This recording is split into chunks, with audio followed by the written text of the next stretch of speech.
Hey guys, I've decided tomorrow that I'm going to play Pathfinder Kingmaker.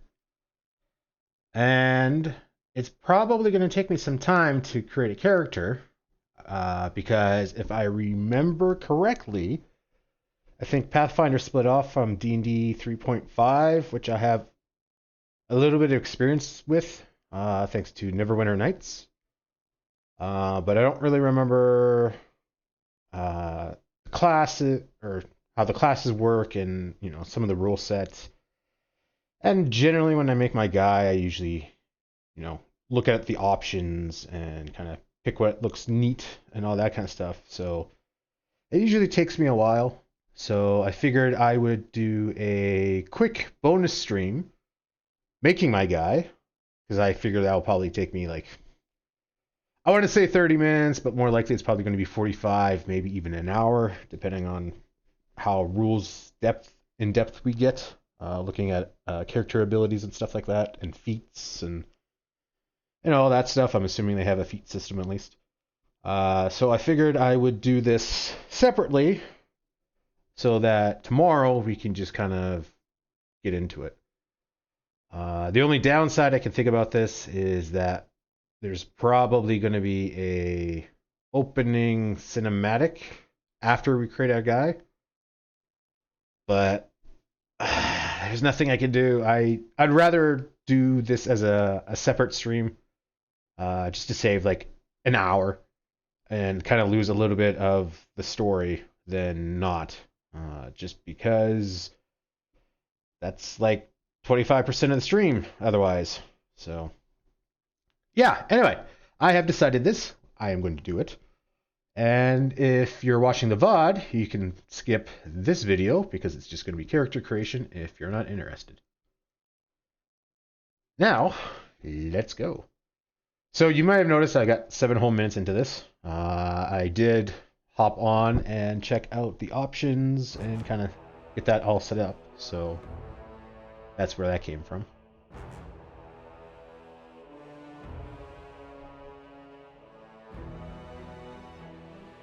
If there are movies, I'm going to watch them in case we can't watch them again tomorrow. So if you're watching the VOD, you can probably skip ahead to do duplicate cinematics. But just on the off chance that we can't skip through them, or we only see them once, then at least then we see them once. And that I don't skip it thinking I can watch it again and then we miss out. All kinds of asterisks so far.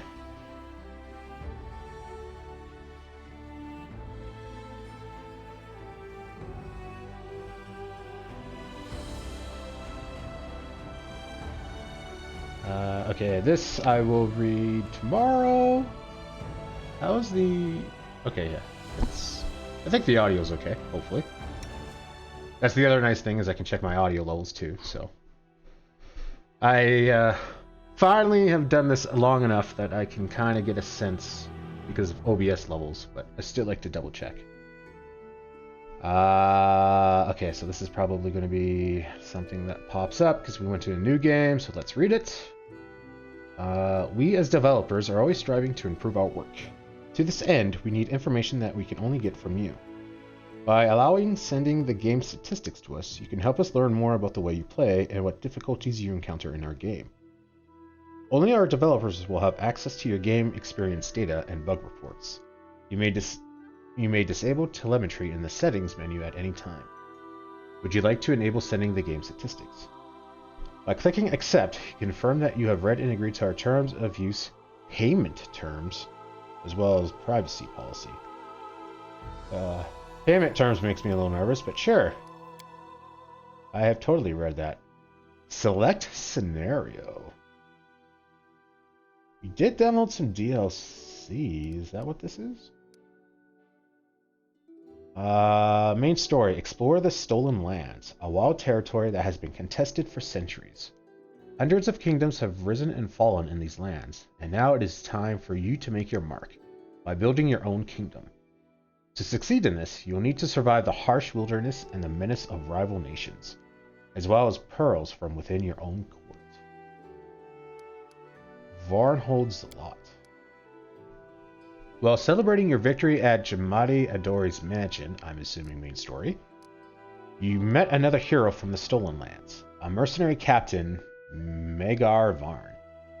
Well, you build your barony in the Shrine Hills and the Gnarl Marshes. Varn and his people established their own nation of Varnhold on the plains of Dunsword. A lot of places I don't know. What challenges do they face? Play this story, and the main campaign will reflect the consequences of your choices you make. Interesting. Beneath the Stolen Lands. Whoa. Lost Azalari mode. Only one save slot is available in this mode. The game saves automatically at key points and upon game exit. Okay, so it's like hardcore mode. Only active companions will receive experience. If you enable this option, only companions in your current party will gain experience. If there are less than 6 companions, each of them will receive increased experience. Disable this option for all companions to gain experience, even if they're not in your current party. I mean, it's nice that they give you the option. It's a little weird that it would be an option. Meet with the self-proclaimed protector of... oh god, names again. Garrowen. And discover what secrets lie beneath the Stolen Lands in the shifting labyrinth of madness, where nothing is what it seems. Complete with new enemies to battle and new treasures to unearth. Defend the lands against one of the most dangerous enemies the world has ever faced. You may begin your descent into the rogue-like tenebrous depths with a new character, or await an invitation from a mysterious protector of Garland as you play through the main story. The dungeon is one of the hardest challenges your party can encounter in the game. Be careful and good luck to you. Okay, so it sounds like Varn's Lot is a story expansion at the end of the story. Whereas this is kind of content expansion where you can do it within the main story or separately with a new character. Interesting. New character. Or new story. Select a difficulty. Oh my god, this is like Neverwinter Nights. Custom. Interesting. Story. The damage you receive from enemies and traps is reduced by 80%. Enemies have significantly decreased power and cannot critically hit you. Your character will not die after suffering a deadly injury.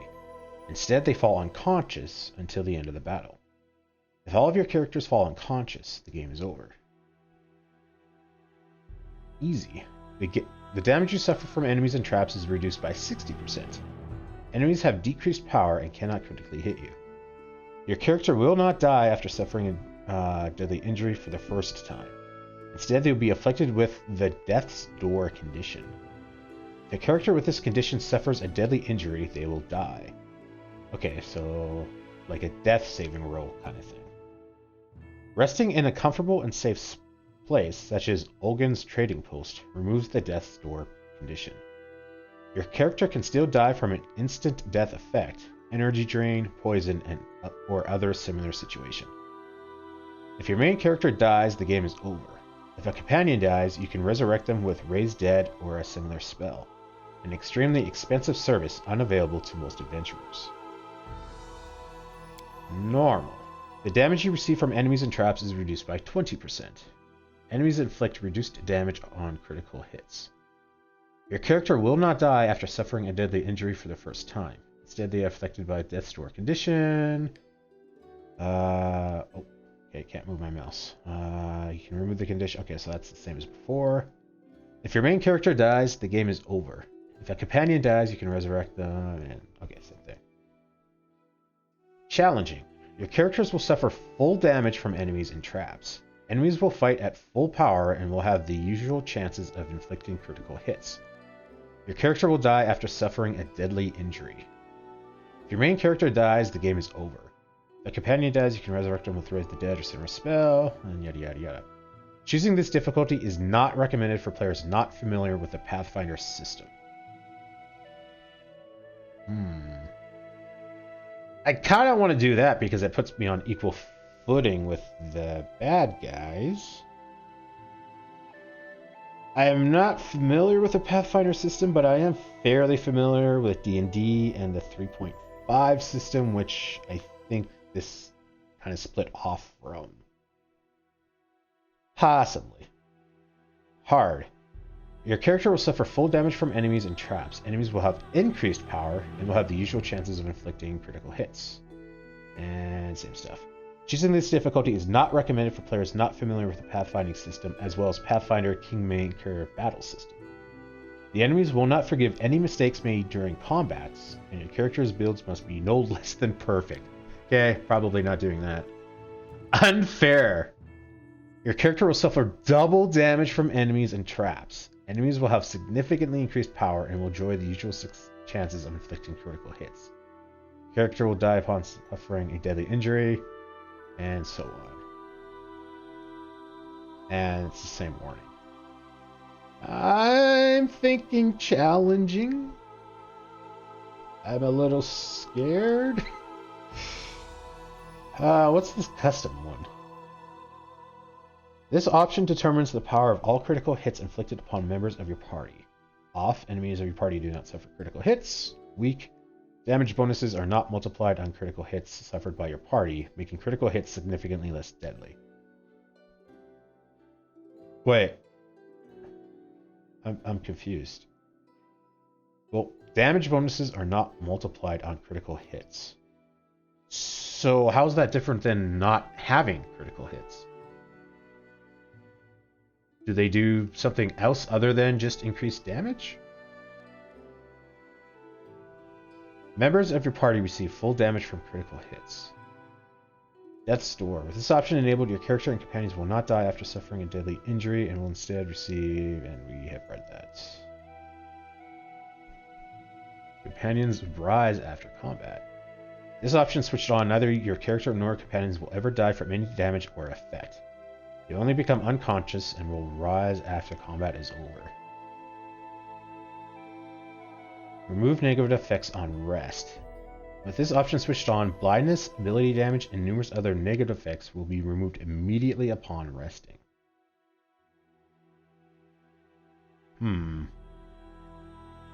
Now, does that mean they normally go away after you rest? And then because maybe you're camping and you can get attacked, that when you rest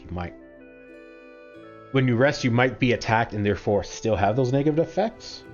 But if you weren't attacked, they do go away? Or do I need to have something like Greater Restoration to remove stuff? And only that. Auto level up. Toggles automatic level for party members. When on, gaining levels happens automatically and you can monitor how the hero's skills and abilities develop. You turn off automatic leveling up for any companion, but then you have to manage the development for the remainder of the game. Off custom leveling of all characters. Wait. Turning this off means custom leveling for all characters? That's a little confusing. Companions, custom leveling up for a player character. Companions are leveled up automatically. I think I'm going to do that. It is kind of tedious to level up 6 people. So maybe we'll just turn it on for our companions, because then they become their own people. All possible. All characters are leveled up automatically. Enemies stat adjustments. This option adjusts the difficulty class of all roles in the game and the abilities of enemies.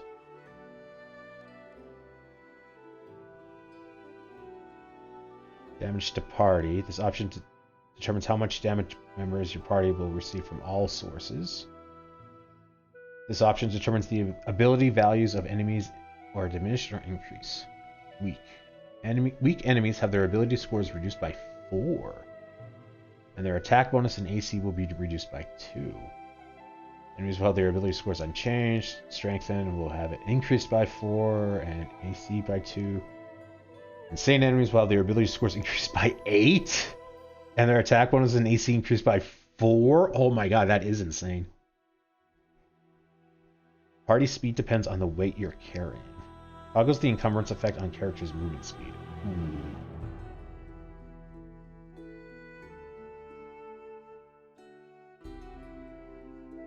If... Is this... Yeah, okay, so let's start with challenging.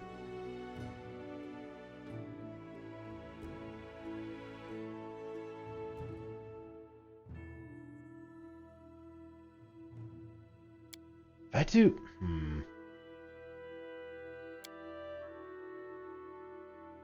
Hang on. I want to check something. Oh, okay, you are not on window mode, apparently. Less difficulty achievements.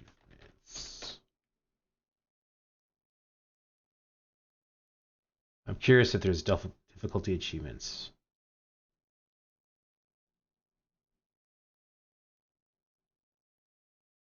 Will I lose the achievement for finishing the game on challenging? Yes. Okay. So...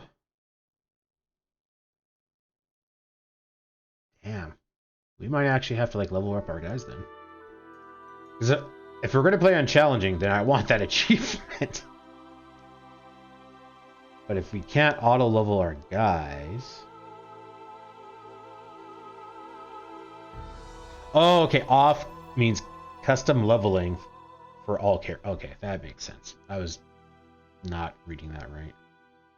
Yeah, because if we change this to companions, now we're on custom.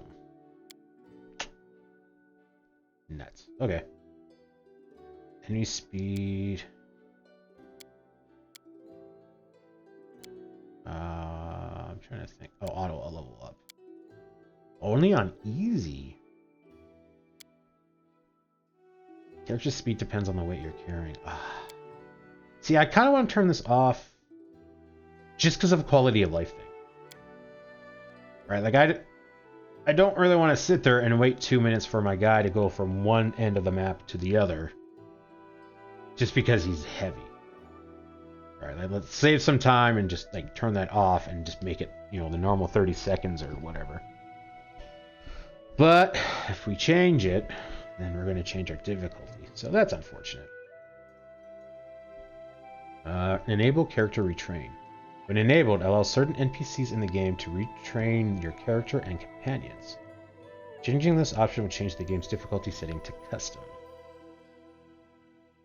Why are these options set? This is one of the option sets. The options are interrelated, so changing option sets or individual options may update others. Really? Doesn't look like it's turning anything else. But maybe because I'm changing this is changing difficulty. We'll try changing these and see what happens. Kingdom management affects the difficulty of kingdom management. In auto mode, the kingdom is managed without the player's participation. Once enabled, the auto mode cannot be disabled. Okay, yeah, so this is not changing my difficulty.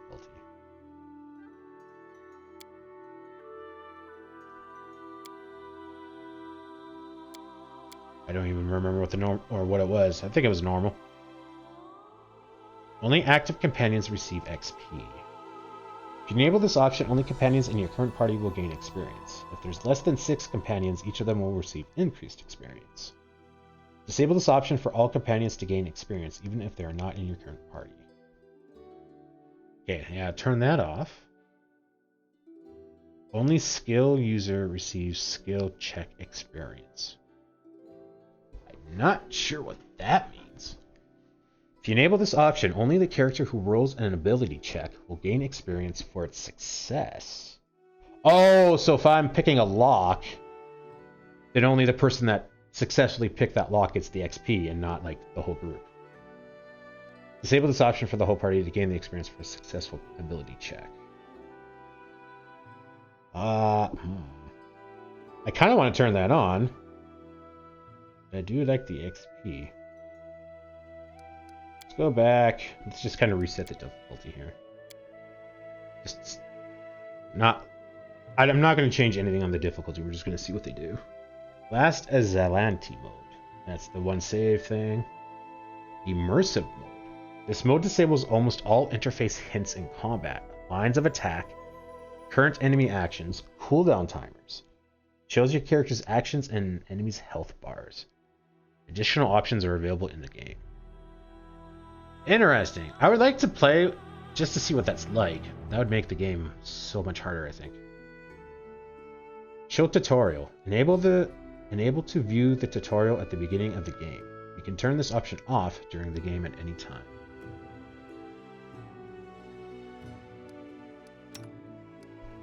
Select a character. Oh, okay, so they got pre-made ones. Create your champion from scratch. Choose their race, class, gender, and alignment. Oh yeah, alignment is a thing. Customize their appearance and finely tune their abilities, skills, and feats. Hedrick, fighter. Role protector. This is new. I don't know what a role is. Hedrick the Resolute is a human fighter who is deadly with his flail, and he skillfully uses his shield for both attack and defense. An experienced mercenary, Hedrick makes a point of never joining in an ignoble cause, no matter how good the pay is. He towers over the battlefield like a mountain, protecting his comrades with all his might.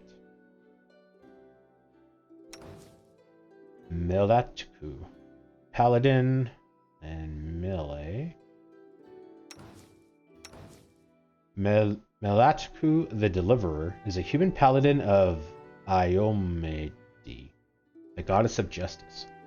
His two-handed sword is a formidable weapon on its own, but with Iormondi's blessing, it becomes a devastating tool of retribution used to bring the forces of evil to justice.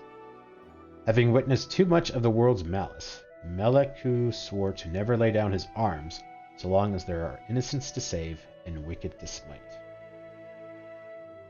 Oh, sweet mother of God. Yulin? I'm assuming V is silent. Ranger, role of archer. Yulin the Daring is an elven archer, a child of the woodlands who boasts the ability to put an arrow through a squirrel's eye at 100 paces. She prefers the joy of hunting over bloody fights, but while she's never eager to start a conflict with any who harm her or her friends, they find themselves dead before they even know the fight has begun. Grimoire, sorcerer. Area damage. Grimoire the Bright is a human sorcerer with draconic blood flowing through his veins. As a child, he knew a bright future lay ahead of him. An expert in evocation and fire magics, he prefers to keep his distance from his enemies, lest he soils his hands with their ashes. When the situation starts to grow dark, Grimoire is always ready to lighten things up with a burst of flame from his fingers. Yadamila, cleric, healer. Yadamila the Clement is a halfling cleric of Zarenra, the sun goddess. Her prayers both heal allies and support them in battle. Among wars, plagues, and other calamities, Yadamila strikes like a merciful angel, striking wounds and soothing pain. She is adamant in her goal of bringing her goddess's light to the darkest corners of the world. Custom. I'm assuming those are companions, and we can group up with them if we want. Oh, we're starting with a portrait? That's different. I'm very used to like Neverwinter Nights, where that's like the last thing you do. But then again, I guess you might want to make your guy look like your portrait, so.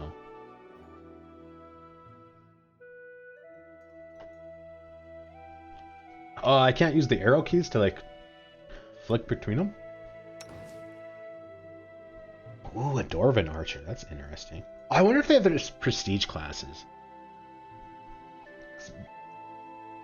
Because the last few times I played these kind of games, I was a monk. Because they're really fun. But I was thinking I was going to play something different. I was leaning towards more of an archer. But if I could be like a Dwarven defender type person, that could be cool too.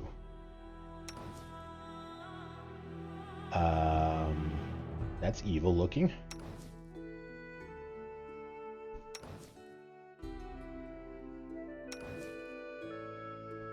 Touché. Oh, there's the monk-like person. Oh, I might want to be a monk. Damn it.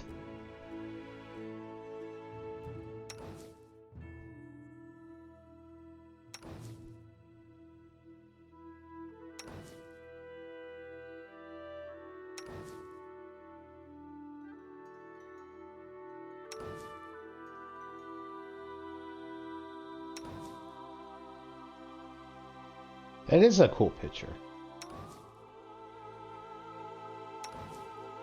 What? Okay. That is so cool.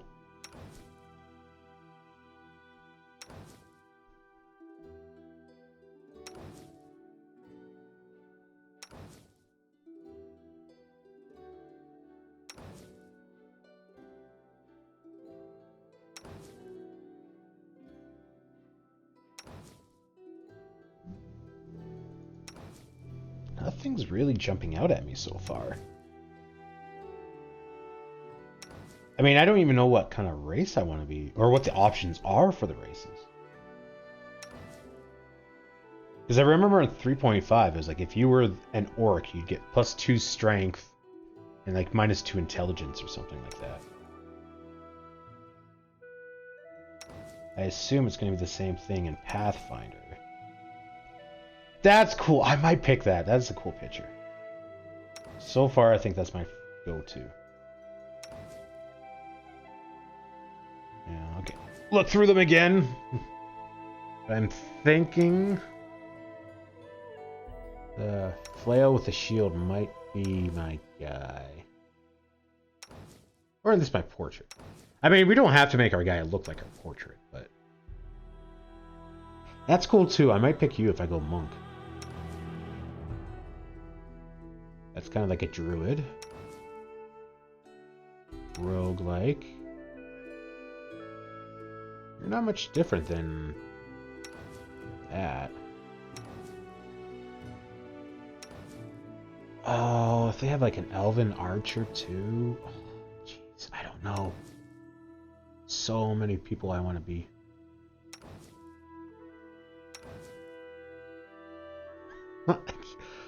This is just such a cool portrait. That's not bad too.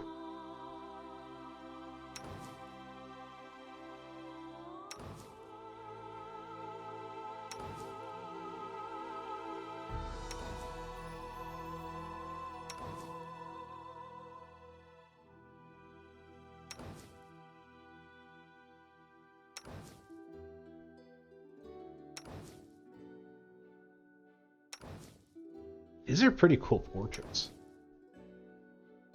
I mean, none of them are jumping out at me, but like just overall, they're pretty awesome.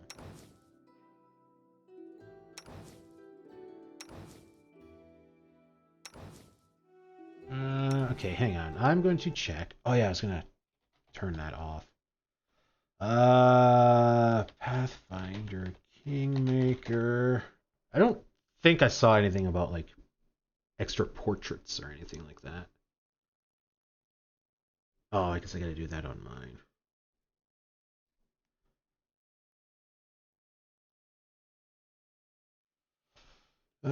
Pathfinder Kingmaker, cause what do I got?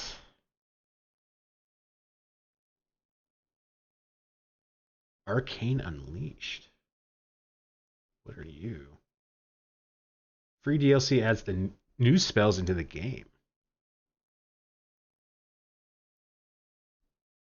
Finally, on a more serious note, last part of this DLC is a new pet.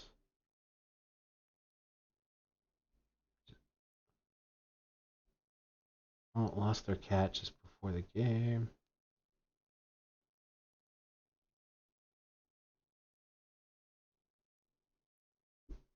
Sure, let's download it. I mean, it's free anyway.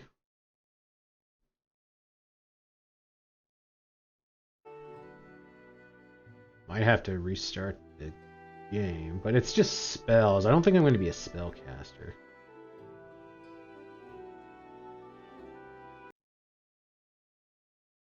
So then I've got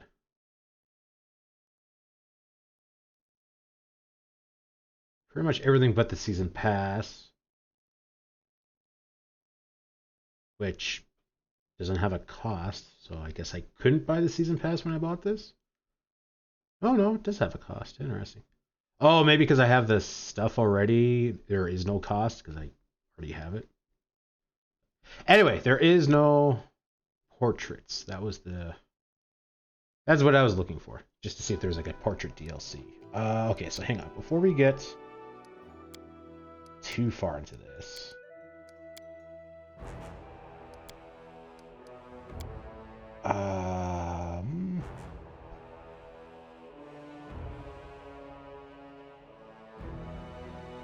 full screen borderless. Well, that's weird. If I put you window, you're gonna, yeah. Huh.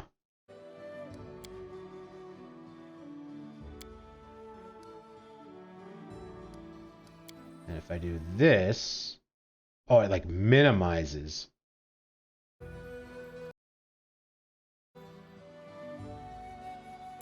Full screen borderless window.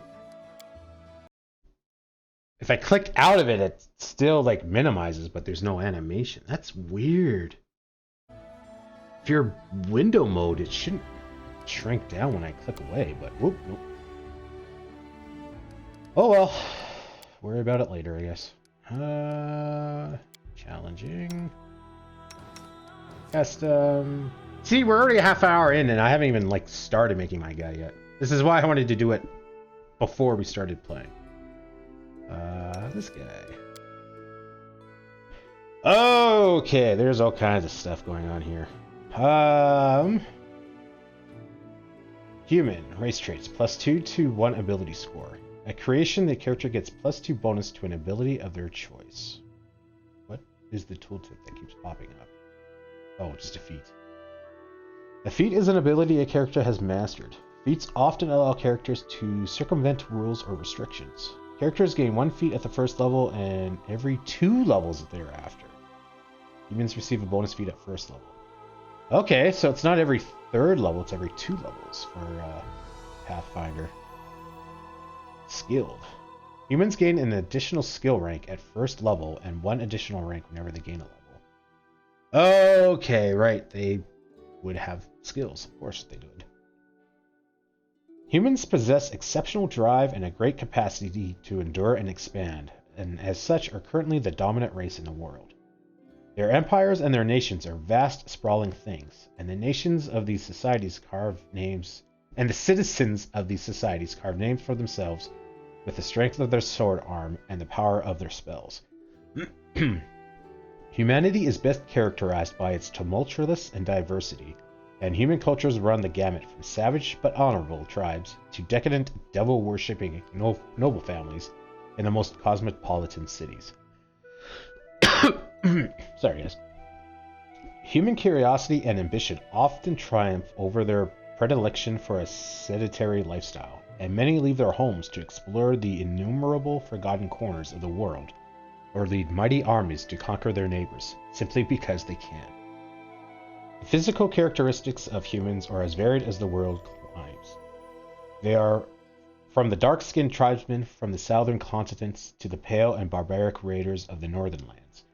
Humans possess a wide variety of skin colors, body types, and facial features. Generally speaking, human skin color assumes a darker hue to the the closer to the equator they live. Oh, we can make you left or right-handed.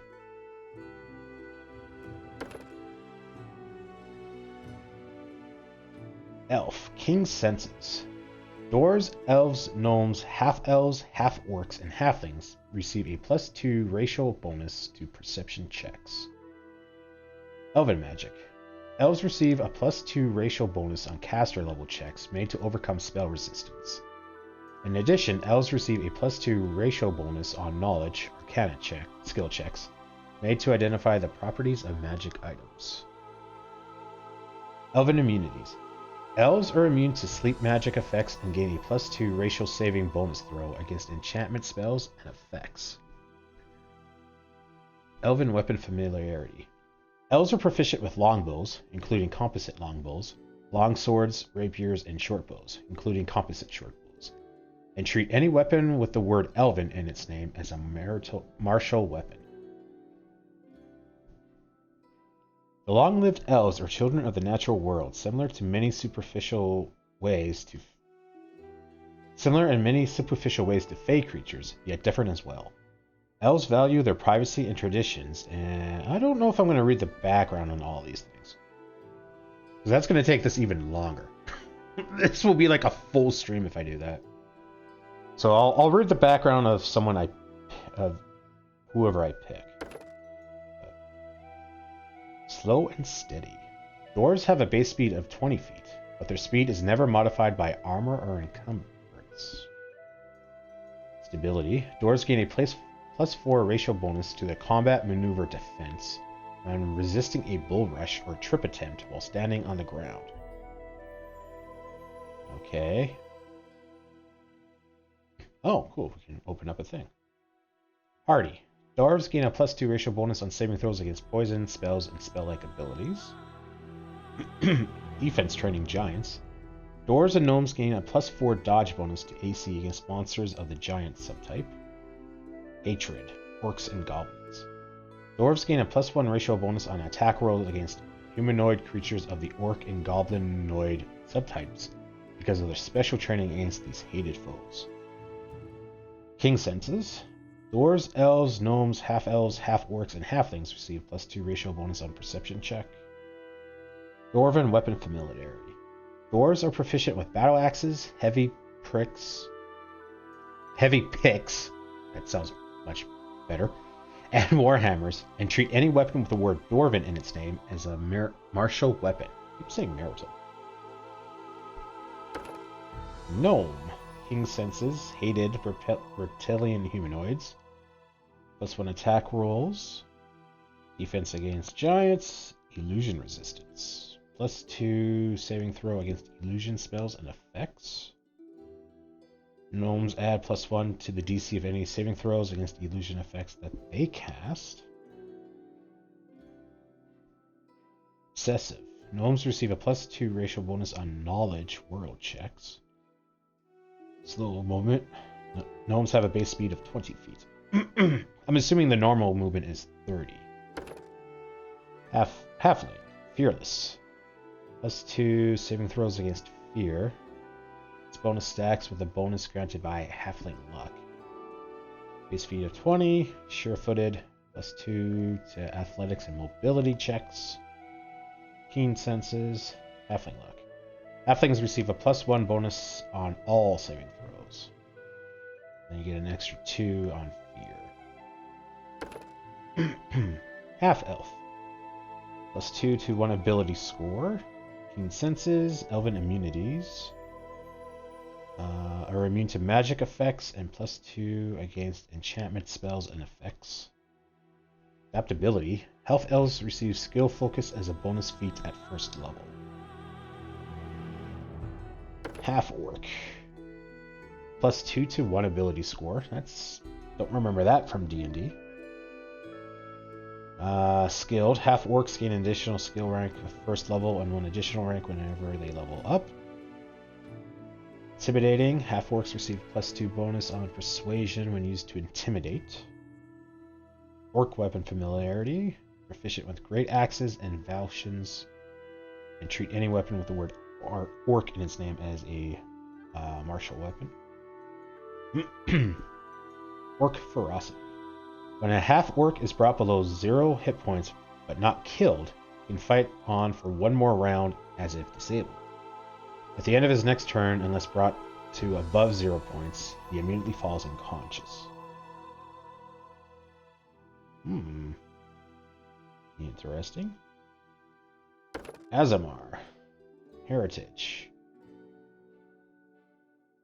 Most Aasimars do not know exactly where their celestial powers came from, and the similar qualities of many such celestials touched beings hint at a relatively indistinct or all-encompassing heavenly force in their lineage.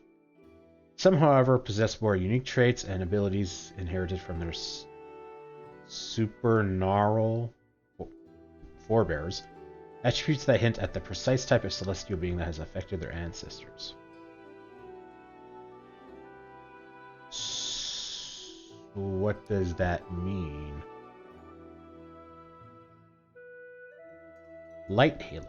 Aasimars possess the ability to manifest halos. They can create a light centered on their head at will. When using a halo, they gain a +2 circumstance bonus on saving throws against becoming blinded, Dazzle. Celestial Resistance. Azamars have Acid Resistance 5, Cold Resistance 5, and Electricity Resistance 5. That's cool. Tiefling. Fiendish Resistance. Cold Resistance 5, Electricity Resistance 5, Fire Resistance 5. Tiefling Heritage. Although many Tieflings follow the general model of the Tiefling, many more do not. Those of different lineages may invice dramatically different manifestations of their heritage, both in an appearance and in ability. Others have particularly strong heritage tied to a specific fiendish race. So I wonder if that means that we can choose what bonus we get later on. What kind of classes do we get? And more importantly, can we see all the classes, or do I have to go back and change? Let's go human now. We'll go back and change this stuff later. What we got? Alchemist. Oh, there are subtypes. Interesting. Load pre-made build. The alchemist's reputation is not softened by his exuberance, and some would say dangerous recklessness in perfecting his magical arts and potion-like creations, fusing these substances with magic siphoned from his aura and using his own body as experimental stock. Nor is it mollified by the alchemist's almost gleeful passion for building explosive bombs and discovering strange new poisons and methods for their use.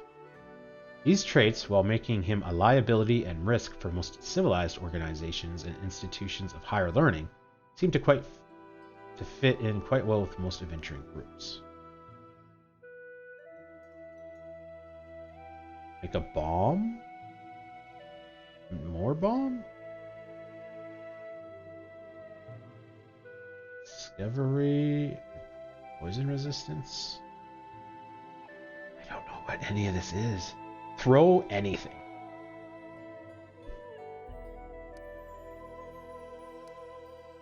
If you wish to skip complex character creation, you can instead select a fully prepared character build for your preferred class.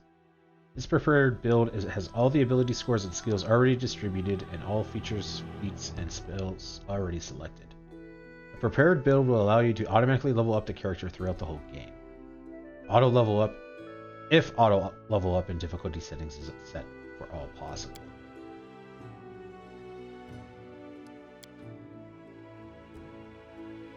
Yeah, because I just want to see what the skills and all that are. Grenader. I don't even want to try saying that or that. Barbarian.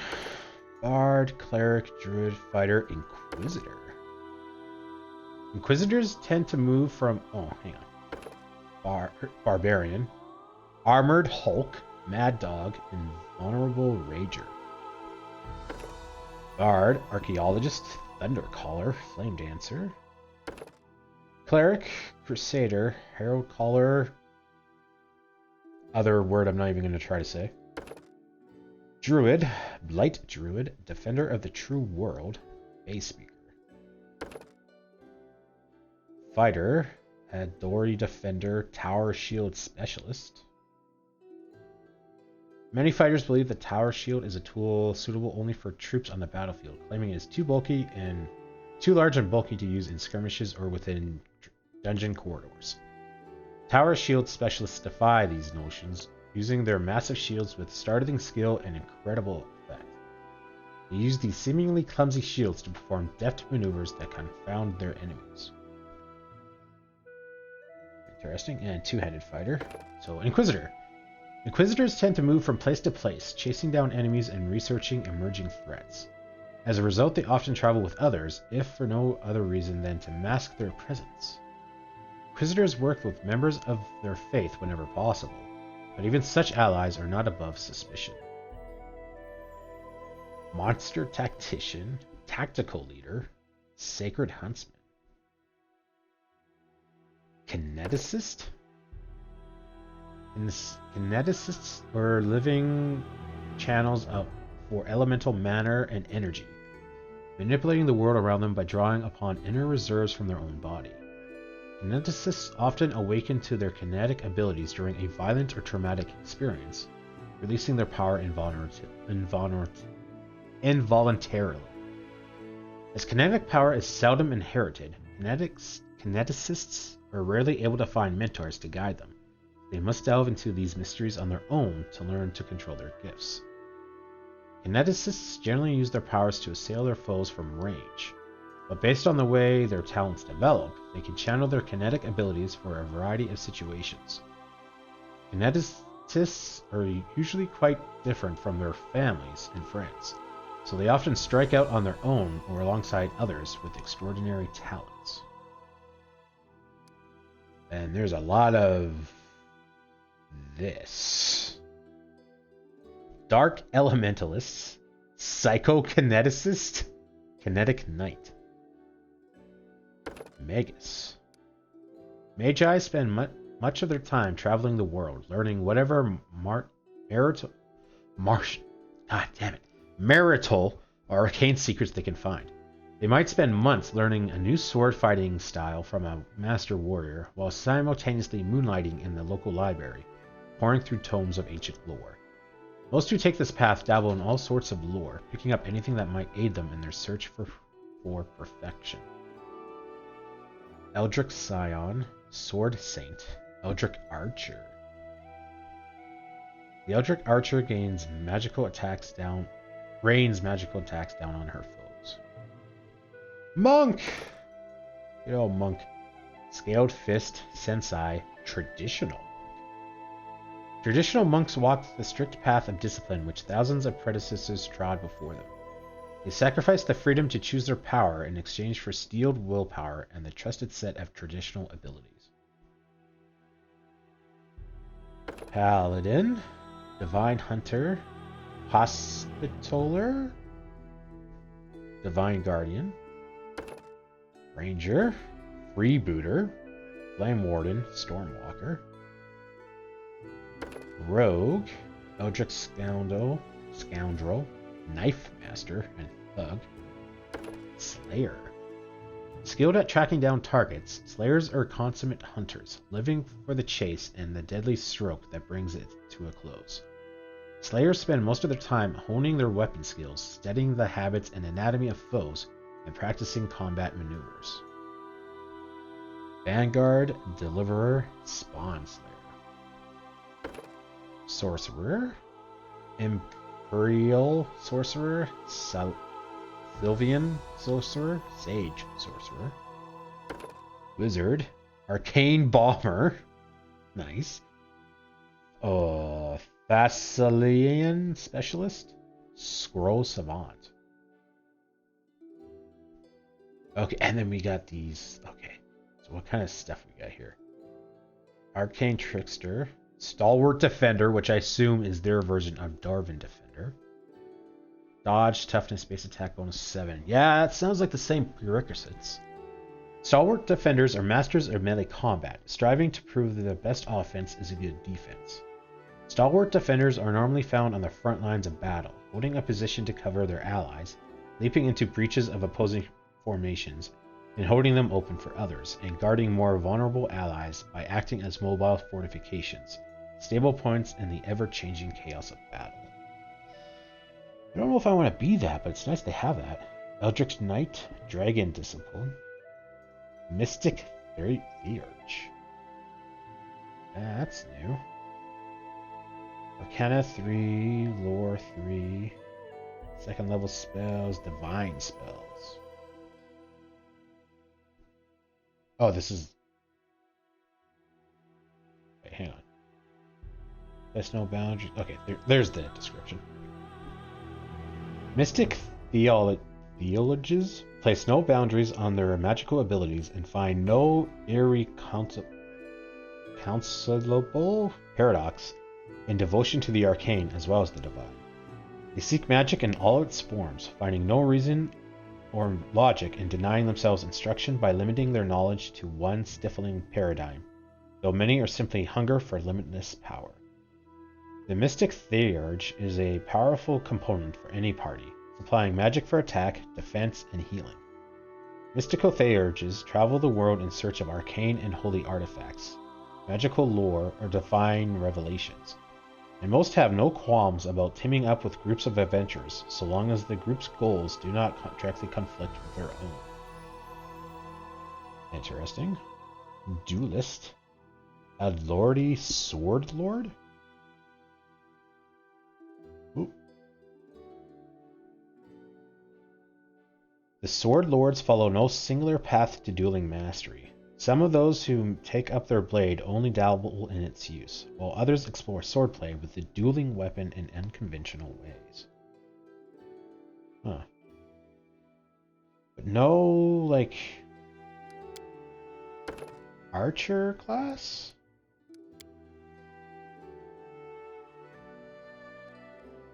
Yeah. Okay, it doesn't lock you out based on your race, but that's disappointing. I kind of wanted to be an archer, I was thinking.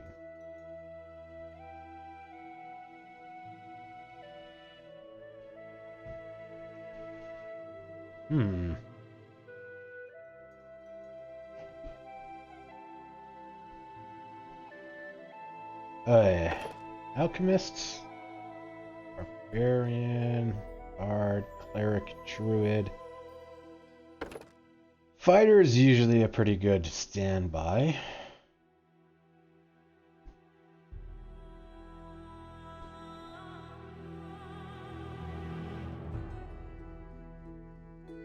I don't know. Kinda maybe thinking just go monk.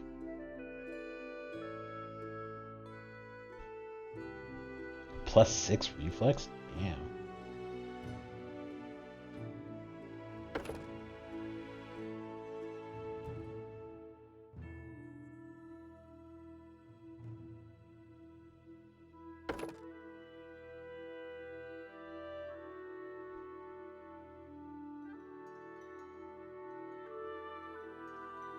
Athletics, persuasion, lore, knowledge, stealth, perception, knowledge.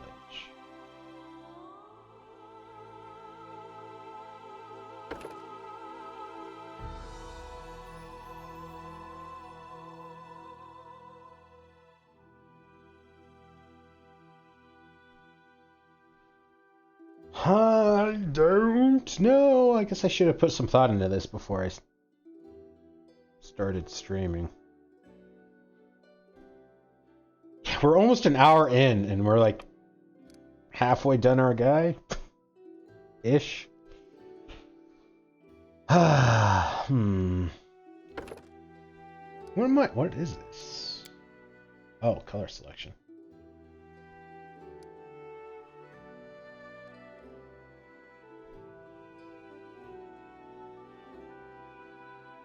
Mutagen.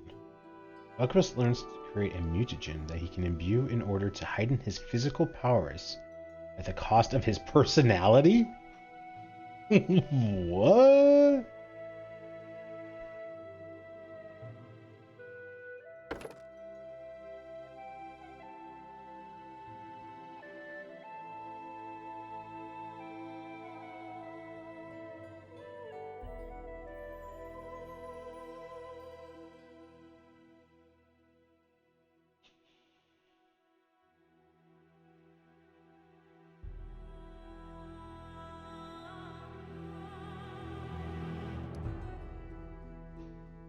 I'm leaning towards monk.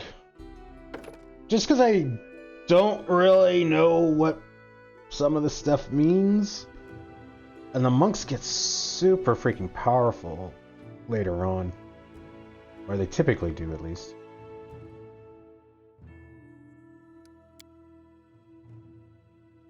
The problem with monk... Oh, all this gets set. Let's go back.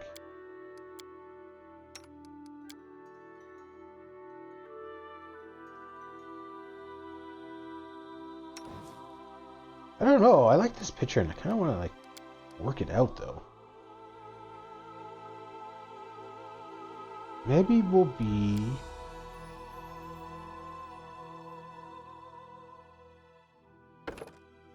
I don't know. I'm thinking maybe we'll be a fighter and then turn into a stalwart defender.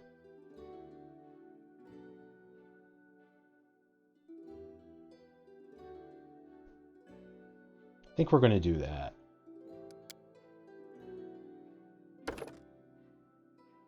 Human, we could be a dwarf.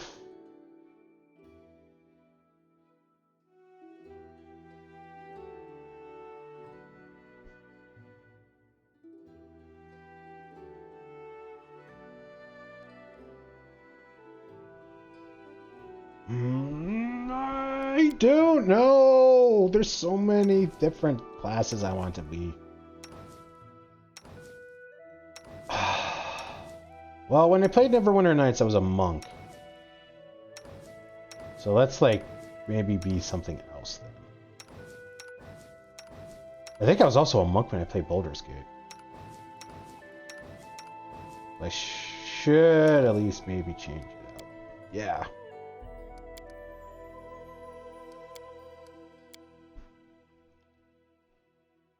Let's be human, I guess. Get an extra feat. Extra skills, always kind of good. Maybe an orc.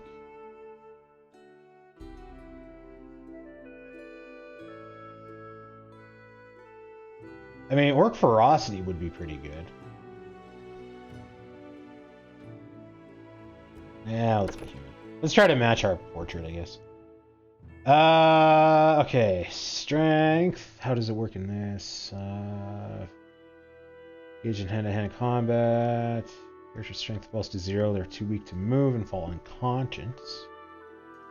Some creatures do not possess a strength score and have no modifier to strength-based attacks. Applies to melee attack rolls, athletics, and strength checks for breaking down doors and like. Damage rolls when using a melee weapon or thrown weapon, including a sling. Offhand attacks receive only half of the character's strength bonus, while two-handed attacks receive 1.5 times the strength bonus. Strength penalty, but not a bonus, applies to attacks made with a bow, unless it's a composite bow.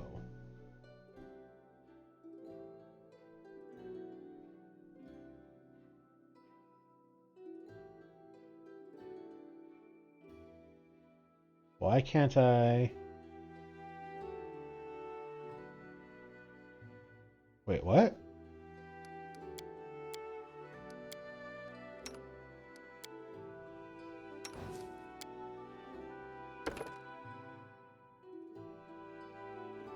Oh, maybe that's abilities? Oh, maybe this is just showing like I start with 10s, whereas if I... Yeah, whereas if I'm an elf, I have -2 constitution.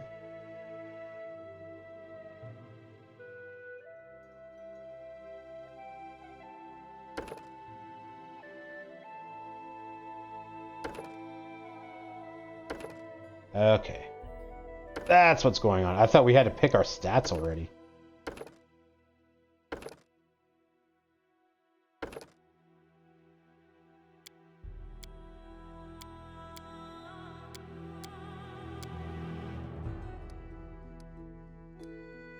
Be a normal guy.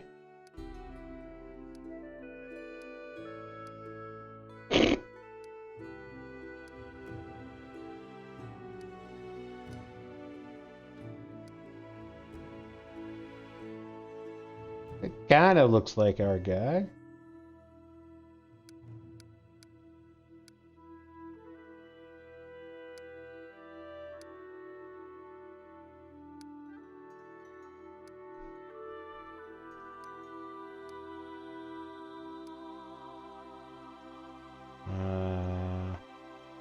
I don't think our hair is quite that long, but it does look about right.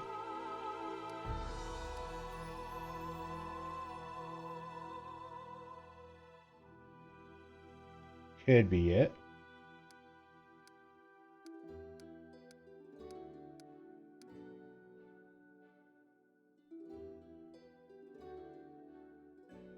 Yeah, the hair is not really splaying around the shoulders, so I don't think he's got a mullet. The face doesn't seem right.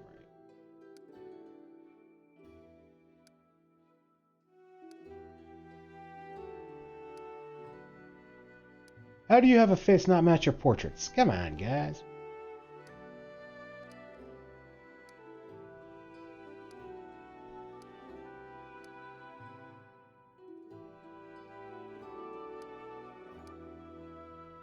Oh, let's just go with that one, I guess. He has no beard, but what are our options?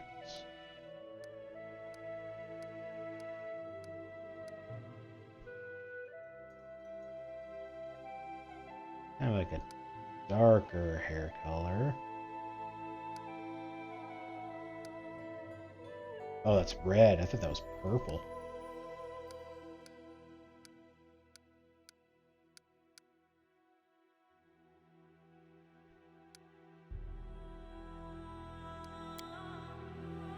Alright, let's be a fighter, I guess.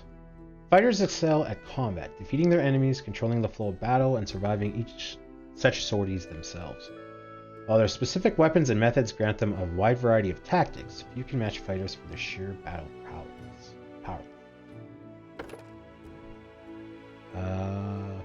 The Adori Sword Lords of Breviary are among the deadliest and most feared fighters in the Inner Sea.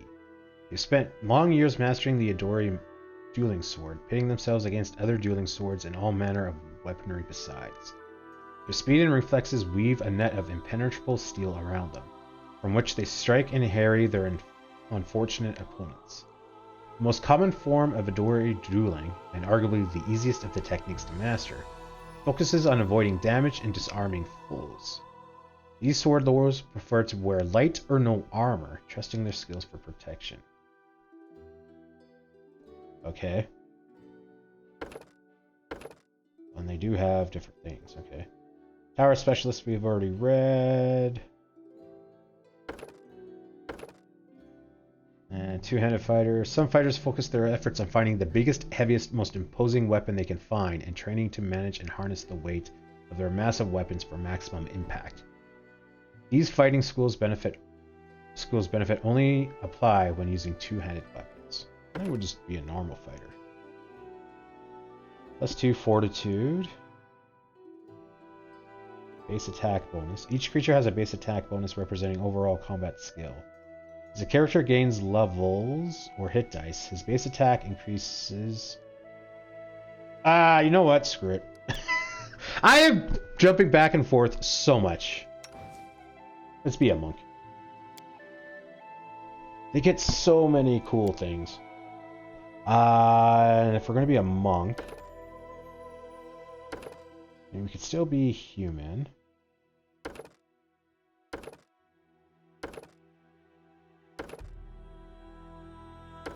Thinking Aasimar, again, just to kind of match there. Oh, heritage. Okay. So... yeah, so we get to pick what our bonus is. So if I do that... get a halo, we get resistances. But I lose a feat and I lose skilled, which I kind of want. What kind of what's the bonus we can pick here? Aasimars of Uncertain Heritage have +2 bonus to Wisdom and Charisma. That would be good for a monk. Well, the Wisdom at least. And a +2 bonus on Persuasion when used for Diplomacy. Perception checks can also use the Searing... and Perception checks. Use Searing Light spell once a day.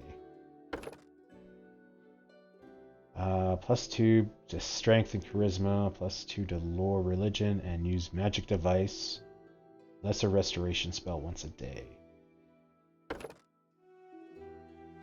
+2 to Intelligence and Charisma, +2 to Lore Religion and Arcana, Burning Arc spell once a day. +2 to Constitution and Charisma, +2 to Nature and Perception checks. Summon Nature's Ally 3 once a day. Ooh. +2 to Constitution and Wisdom, +2 to Persuasion and Perception, and can use the Hold Person spell once per day. Ooh.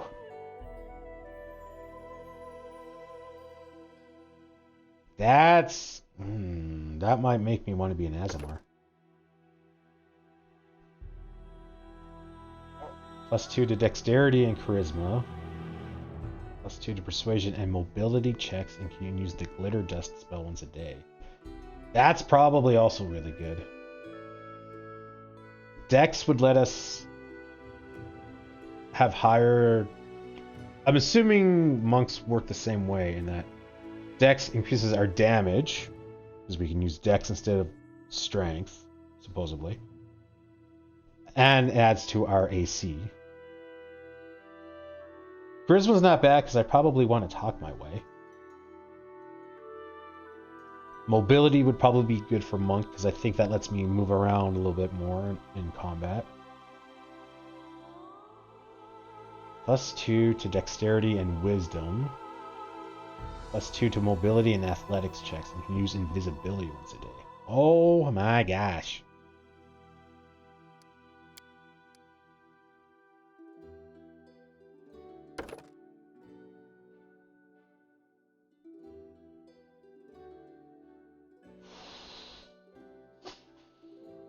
I think we might do that.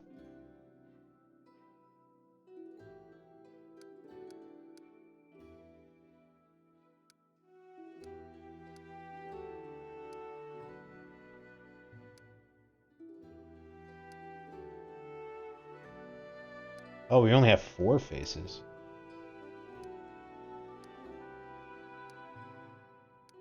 That's not bad. What kind of hair we got? I think it's probably the same kind.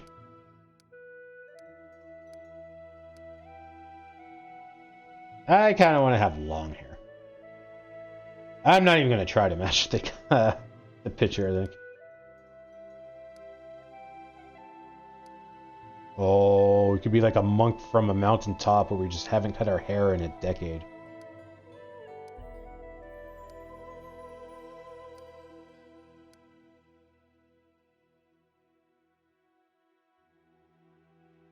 I kind of want to do that.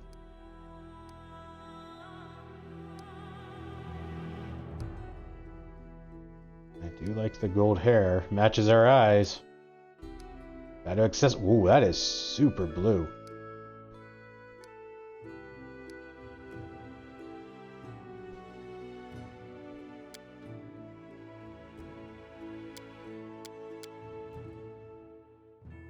Oh, I wanted to have a beard as a lady. Oh crap, everything changed. 3 hairstyle was the mullet. We have you.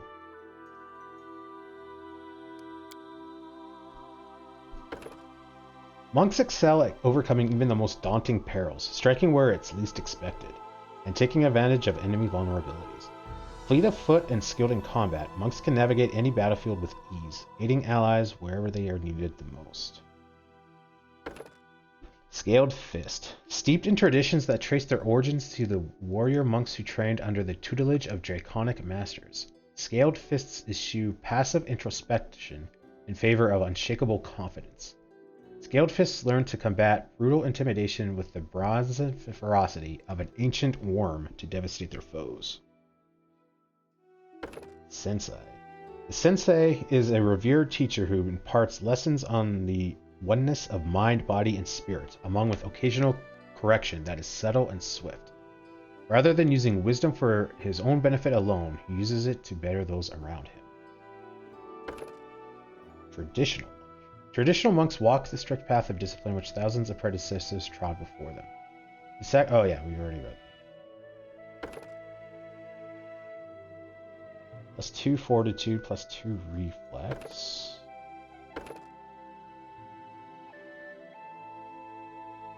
Each creature has a base attack bonus representing overall combat skill. As a character gains levels or hit dice, his base attack bonus increases. When a creature's base attack bonus reaches +6, 11, or 16, he receives an additional attack when he makes a full attack. So I think what this is saying is that every level we get +1. Whereas, say, like a ranger...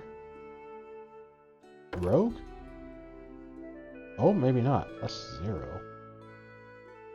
Sorcerer? Okay, never mind.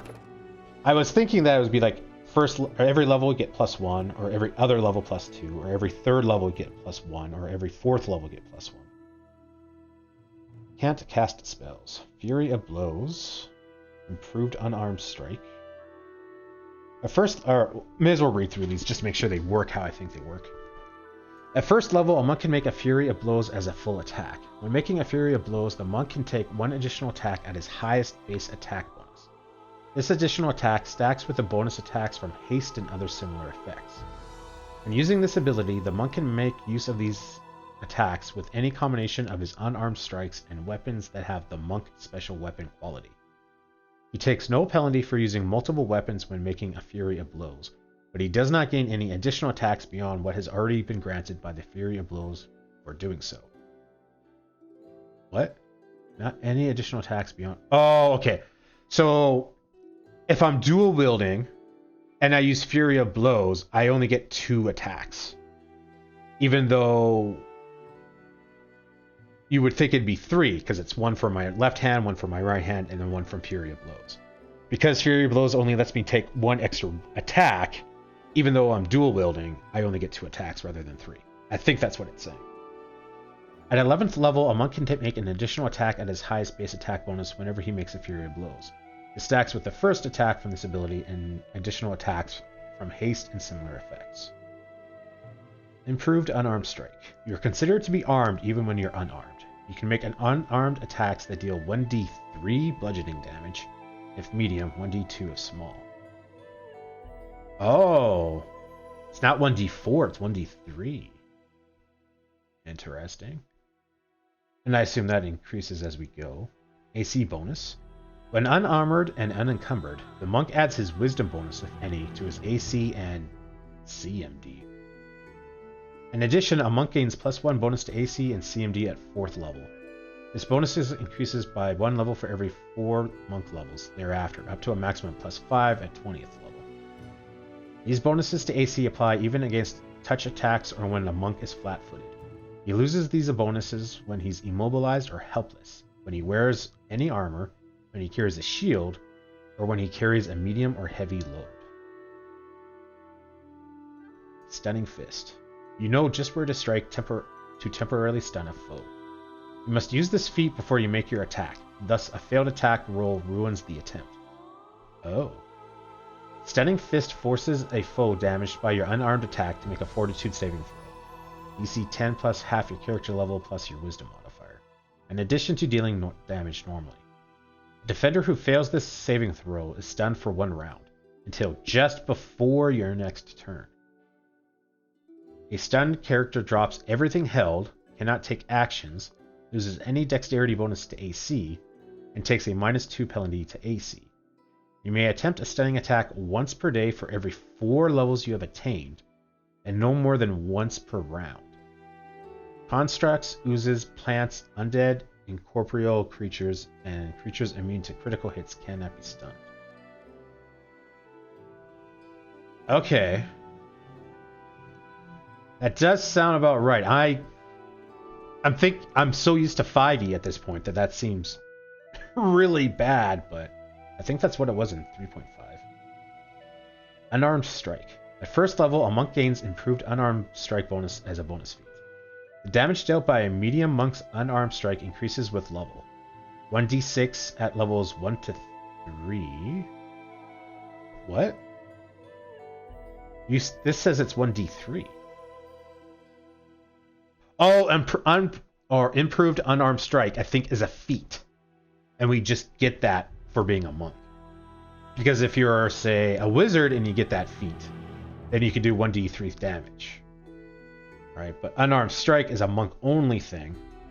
So therefore we do 1d6, which is actually a lot higher. I thought it was a 1d4. 1d8 at levels 4 to 7, 1d10 at 8 to 11, 2d6 at 12 to 15, 2d8 16 to 19, and 2d10 at level 20. The monk is small, then other numbers not going to read. If the monk is large, it increases even more, so 4d8 at level 20. Damn. Monk bonus feat. At first level, second level, and every 4 levels thereafter, a monk can select a bonus feat. Oh yeah, that's a thing too. These feats must be taken from the following list: combat reflexes, dodge, crane style, blind fight, improved initiative. At 6th level, the following feats are added to the list: improved trip, improved disarm. At 10th level, the following feats are added to the list: improved critical, improved blind fight. A monk need not have any other prerequisites normally required for these feats to be selected. Right. Monk proficiencies. Monks are proficient with the club, crossbow, light or heavy, dagger, hand axe, javelin, kama, I think is how you say it, nunchaku, quarterstaff, sai, short sword. Oh, you can get sais?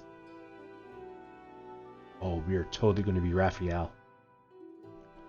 Where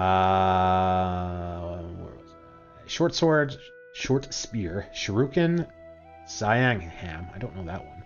Sling, spear, and any weapon with a monk special weapon quality. Monks are not proficient with any armor or shields. When wearing armor, using a shield, or carrying a medium or heavy load, a monk loses his AC bonus, as well as his fast movement and fury of blows abilities. Class skills: mobility, athletics, persuasion, lore, religion, knowledge, world, perception, and stealth.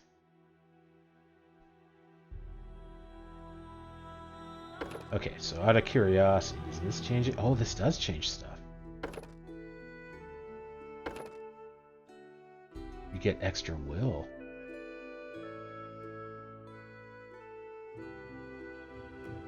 And that changes this thing too. Okay, so what is this? Improved unarmed strike. Stunning fist. Fatigue. This ability works as stunning fist, but makes the target fatigued for 1 minute on a failed save instead of stunning for 1 round. Oh, so it changes it. What does fatigued do? 1 minute's huge. That's like 10 combat rounds. Stunning fist sicken. Ability works as stunning fist, but makes the target sicken for 1 minute on a failed save instead of stunned. So, does this mean I can choose? Like I can use it normally, I could use it as fatigue, or I could use it as sicken? Or does this overload? Right, so then I don't get normal stunning fist. I get the fatigue one, and then at level 6 it becomes, or 8, it becomes this. Because it sounds like sicken might be stronger than fatigue. Bonus feats. Evasion. Character can avoid even magical and unusual attacks with great agility. The character makes a successful reflex saving throw against an attack that normally deals half on the success. Okay, yeah, I already know that. And then improved. Yeah, okay. Key power. 4th level and every 2 levels thereafter can select 1 key power. Amazing feats, yada yada. Once a key power is selected, it cannot be changed.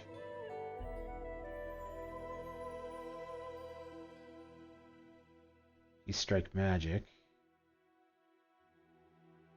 Okay, right. Unarmed attacks are treated as lawful weapons for the purpose of overcoming damage reduction. Adamant. Ooh, wow. Style strike. 5th level, a character can leave 1 type of style strike. Whenever he makes a fury of blows, he can designate one of his unarmed attacks as a style strike.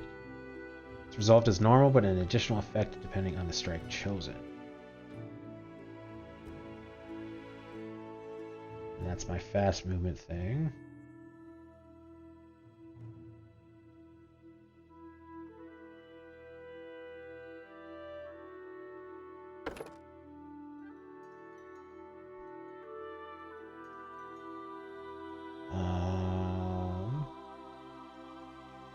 So none of that seemed to change, so it seemed to be just this, and it was this down.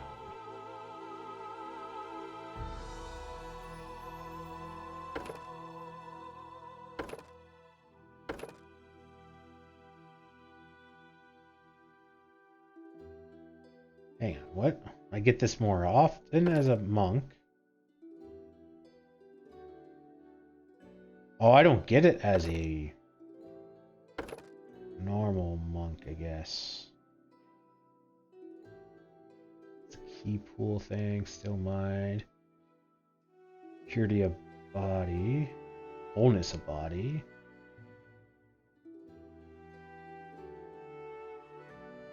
Abundant step.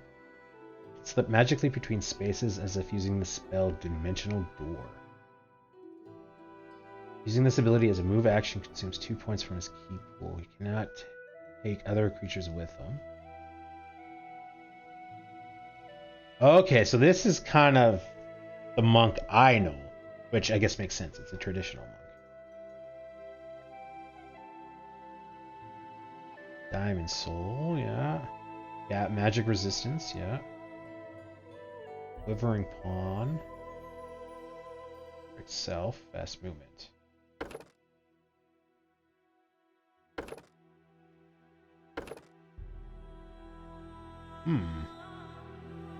It's kind of annoying that this doesn't stay scrolled down, because I want to know...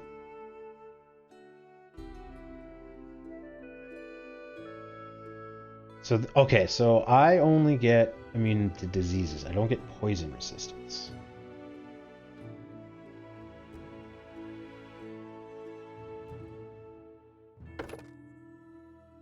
There's a traditional monk does.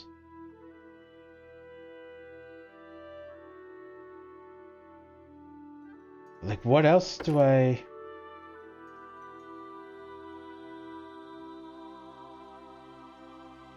It's very annoying. I wish I could, like, compare the two a little bit easier. Okay, so this gives me a style strike. I don't remember that. Oh, I still get that.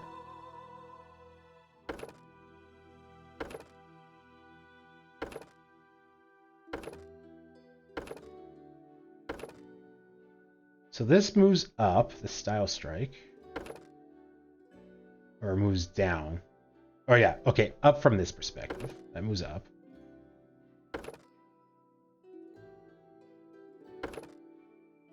And it looks like we lose this.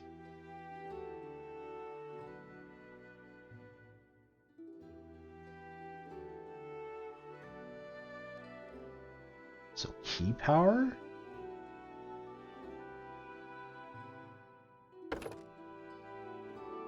Yeah, okay, so I think that's the difference. Traditional monks get this stuff, whereas monks get these key power things.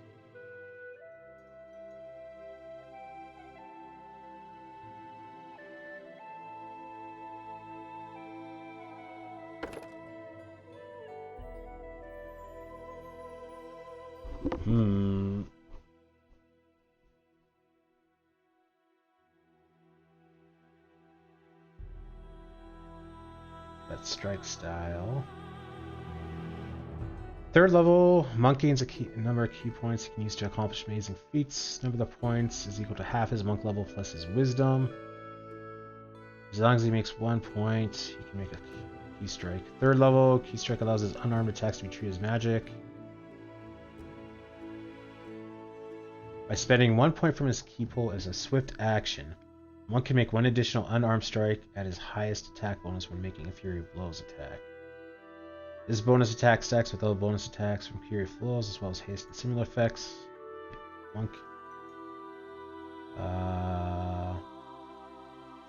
A monk gains additional powers that consume points from his key pool as he gains levels. Key pool is replenished each morning after 8 hours of rest or meditation. These hours do not need to be consecutive. So that kind of makes it sound like I get it anyway.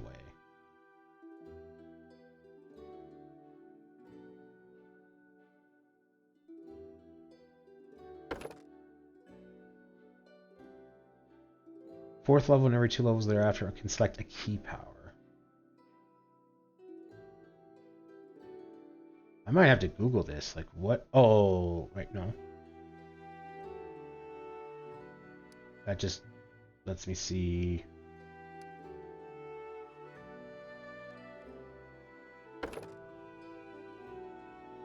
Yeah, it's kind of weird that they don't tell me what I get. But it also sounds like I do get it from here.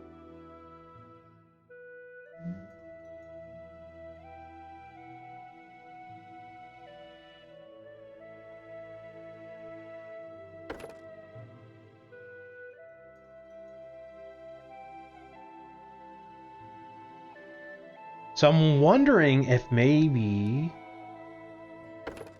a traditional monk gets key powers and he gets these things. And these things are from that pool. So they are just pre-selected for us. I wonder. I'm going to Google this real quick. Because I don't know what that means and I don't want to be missing out.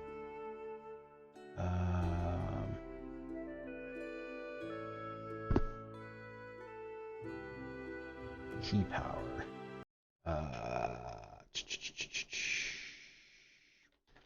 Finder Kingmaker plus key power.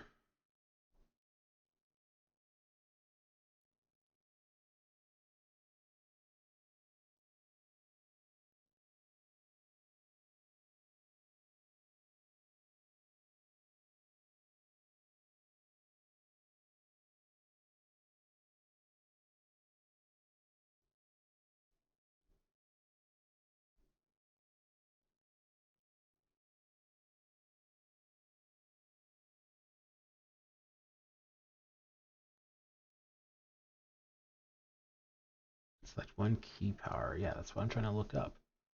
Key power. Okay, so Abundant Step. Slip between spaces. Arc Skin. Cold Ice Strike. Diamond Body. Diamond Soul. Poison. Quivering Palm. Restoration. Scorching Ray. Shout. Spit Venom. Sudden Speed. True Strike. Wholeness of Body. So, okay, hang on. Let's look at Diamond Body. Monk gains immunity to poisons of all kinds, and that's at you need to be level 12.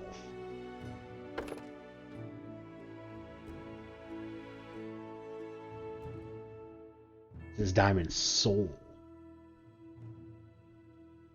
Monk gains resistance to his current monk level plus 10.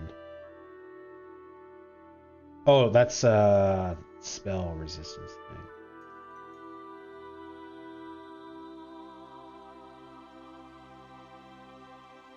So yeah, it sounds like these are just pre-selected for us. Whereas with a monk, I get to pick and choose.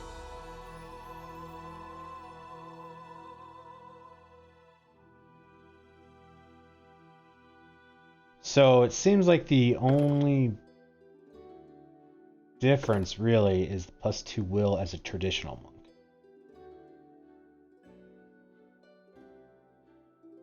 Otherwise, it seems to be basically the same thing.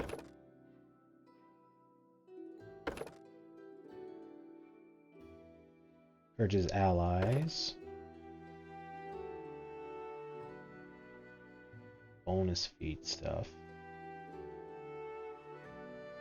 Third level gains a +2 bonus to saving throws and all fear. Yeah. I think we'll just be normal monk then. I would like to have the +2 will. But if this kind of lets me pick and choose, then I think that might be better.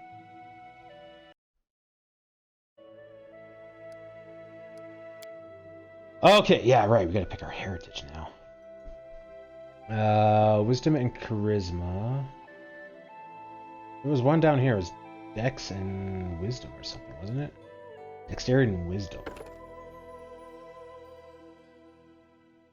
The shimmering avian features make Plunkith instantly recognizable.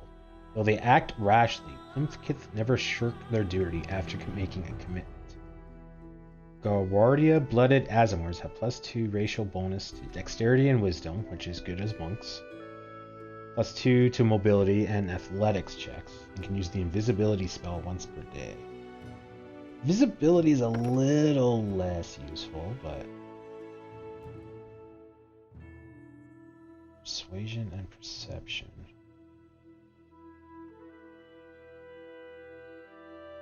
I do like the persuasion.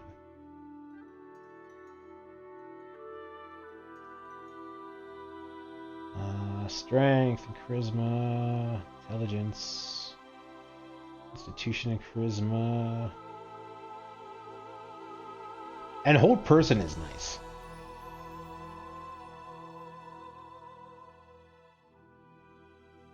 Constitution and wisdom isn't bad. I might do that.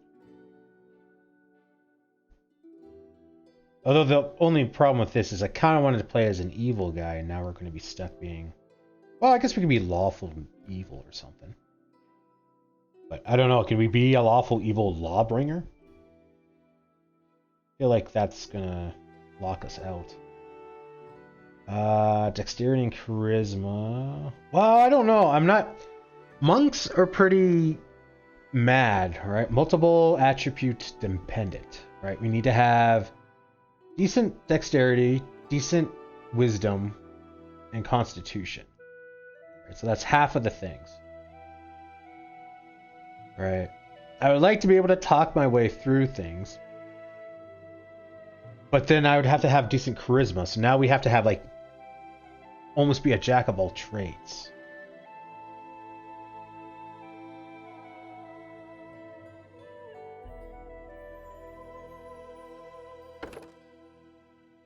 I think we'll do this, because this at least increases two kind of more important ones. Constitution we can be a little lower on, I think. I don't know, we'll pick that for now. We might have to come back to that after.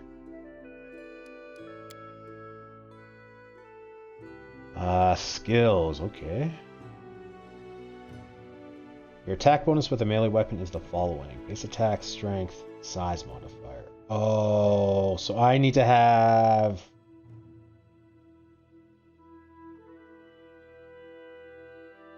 strength for...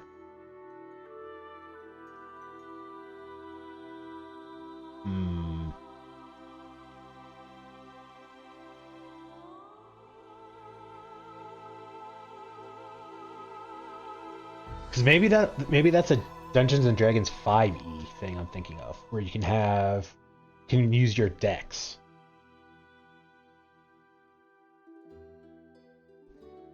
But then in 3.5 and therefore Pathfinder, maybe I have to use strength.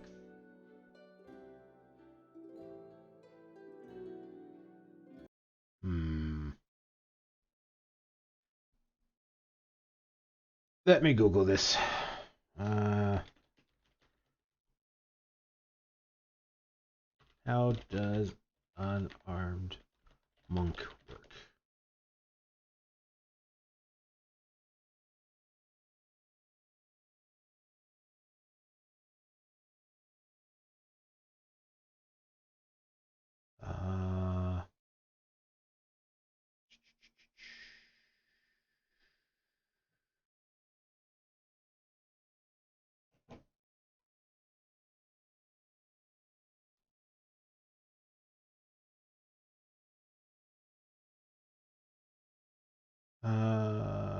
Base attack, saves, proficiency, skill, AC.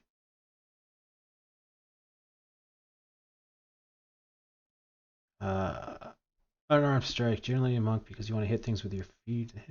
Damage.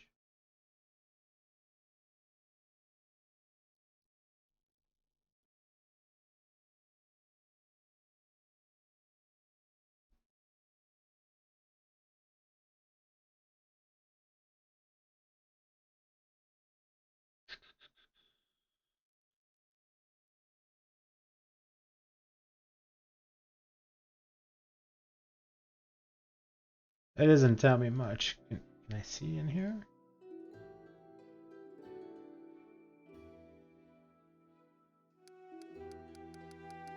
Yeah, okay, so this... Okay, so Dex increases our AC and our ranged, but an unarmed isn't ranged.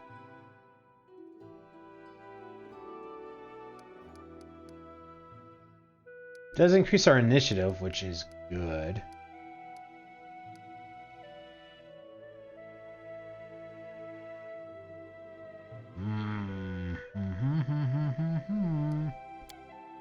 Okay, well, now that we got that far, we're going to be a normal monk. Let's load in the presets. What do you suggest?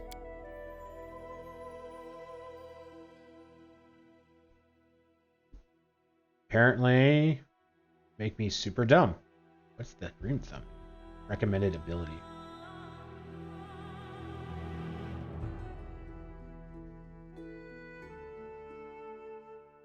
Yeah, I mean, I guess I have to. Charisma, yeah. So there goes my persuasion idea.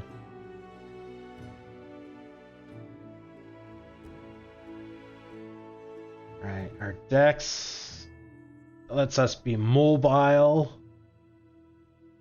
Strength lets us do damage.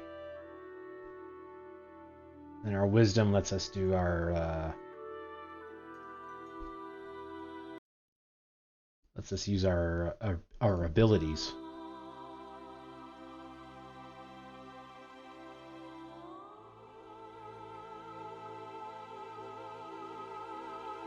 Okay, I guess we'll go with that for now.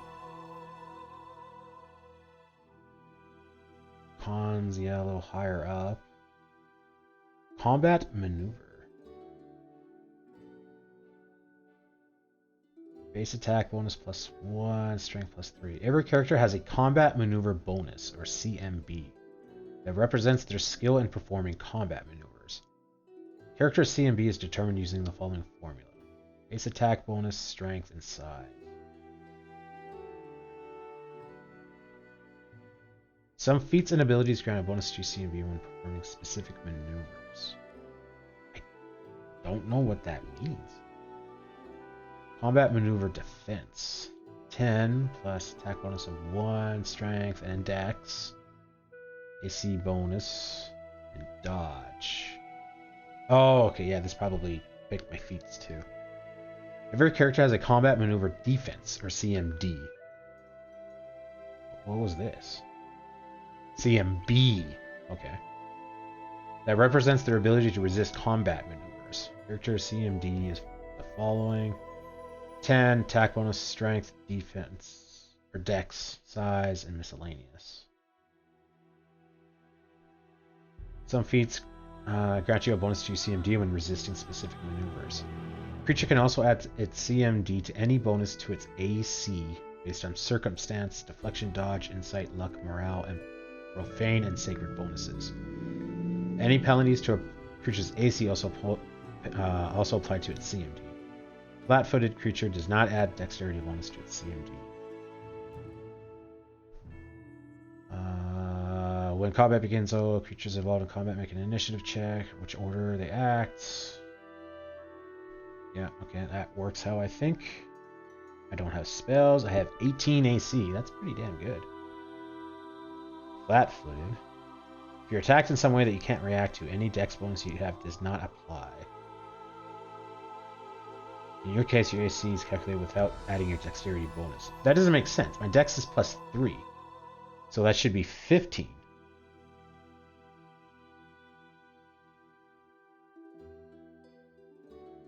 AC, touch AC, I guess I'm guessing spells. Certain attacks completely disregard armor, including any shield or natural armor. The aggressor needs to only touch a foe for such an attack to take effect. In such cases, the attacker makes a touch attack roll, either ranged or melee. Ooh, 1 second, guys.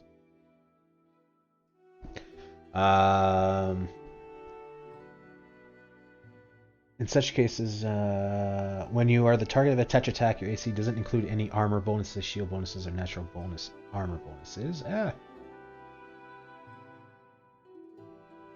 All other modifiers, such as your size modifier, dexterity, and deflection bonus, if any, apply normally. Some creatures have the ability to make incorporeal touch attacks. These attacks bypass solid objects such as armor and shields by passing through them. Incorporeal touch attacks work similarly to normal touch attacks, except they also ignore cover bonuses. Incorporeal touch attacks do not ignore armor bonuses granted by force effects such as mage armor and bracers of armor. That's how fast I can move. Measured in the amount of feet a character can move in 3 seconds. Oh, interesting. +4 fortitude, +5 reflex, +4 will. I mean, I'm not happy about being such a dummy, but I mean, I don't really know how else I could move my stats around. That's a pretty good starting stats. Like, I can't really argue too much about that. Oh, this also includes my racial abilities too. What was my racial ability adding? Or my heritage adding? Dex and wisdom. Oh, racial bonuses right there.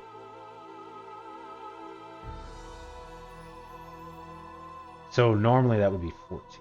Yeah. Yeah, I think I have to go with this. I was thinking I'd use it as a baseline and then kind of tweak it, but... Oh, right. My intelligence is my skills. So I have, like, no skills. This is, like, pure offense. Oh, right. We're going to have to find someone who's skillful fast.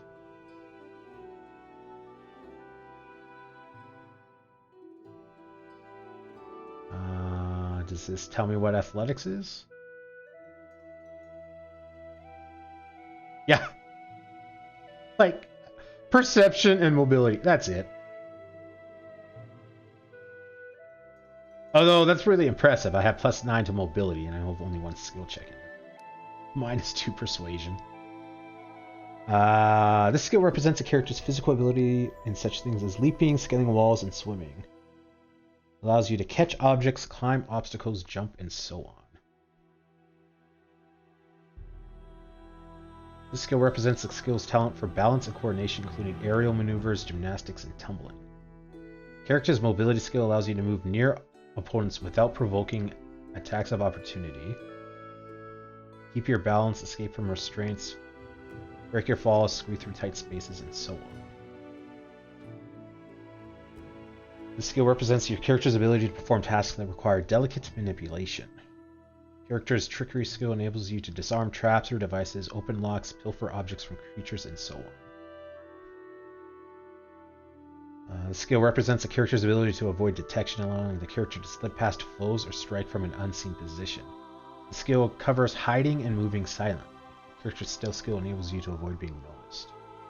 Well, to be fair, if we have like a giant halo over us and we have gold eyes and lips,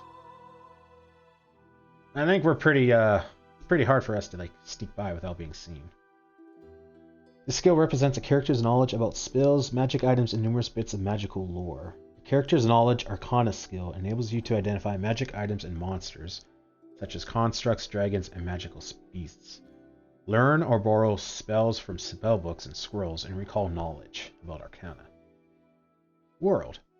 The skill represents a character's knowledge about people, systems, and make civilization run, and historical events that make societies what they are today. Character's knowledge world skill enables you to create or detect forgeries, decipher writing, identify monsters, humanoids, and recall knowledge about geography, history, people, and places. Nature lore. The skill represents a character's knowledge about the natural world. A character's lore nature skill enables you to hunt, identify monsters, recall knowledge about dungeons or nature, skin the dead animals, avoid random encounters, and so on. This skill represents a character's knowledge about the secrets of deities, holy lore, and extraplanar realms. Your character's lore religion skill is useful to identify monsters, outsiders, and undead. Recall knowledge about the planes or religions, etc. This skill represents a character's acuity, which enables them to notice fine details, see danger coming, and tell when people are lying or otherwise behaving suspiciously. Oh, okay. Your character's perception skill enables you to read secret messages, get hunches, notice creatures in detail, search locations, sense motives, and so on. That's not bad. This skill represents a character's ability to manipulate others or other people through negotiation, deceit, or intimidation. Your character's persuasion skill enables you to change others' attitude, create diversions, gather information, intimidate, and lie, and so on. Okay, so we can't create diversions. Use magic device. The skill represents a character's ability to activate magic items even if you're not otherwise trained in their use. Your character's use magic device skill enables you to activate wands and scrolls that you would normally be unable to use. Equip magic items that you would normally be prohibited from equipping, and avoid the negative consequences of using dangerous, magical, or cursed items. Maximum rank value 1.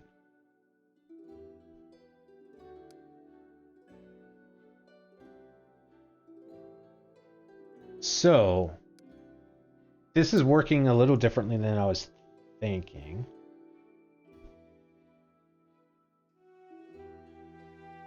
So, what I was thinking, I'm used to Neverwinter Nights, which is a BioWare game. And that was set up so that you have class skills or you are skilled in this. And therefore, one skill in each of these levels gets you farther mileage than a skill point in other skills. But it looks like this might be... No... Stealth.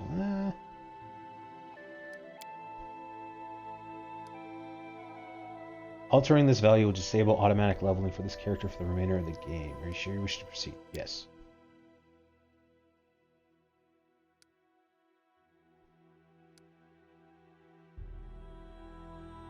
Okay, so... Yeah, okay, so we add 1 to it. And that adds plus 4.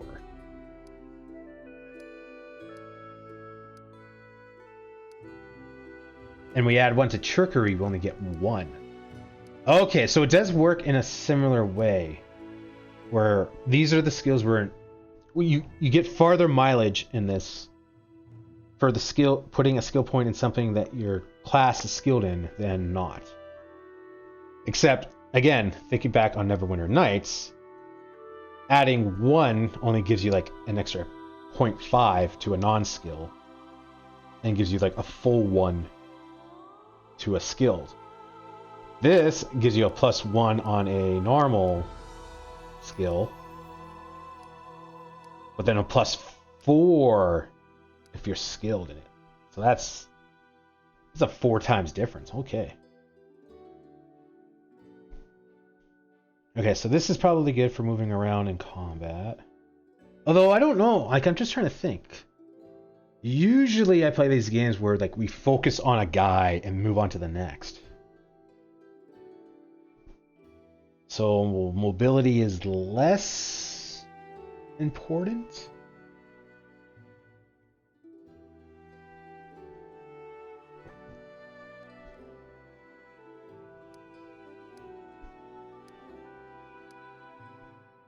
Each class has a number of favored skills called skill classes. It's easier for your character to become more proficient in these skills as they represent part of his professional training and constant practice. You gain a plus 3 bonus in all skill classes that you put ranks into. If you have more than one class and both classes grant you a class skill bonus, these bonuses do not stack.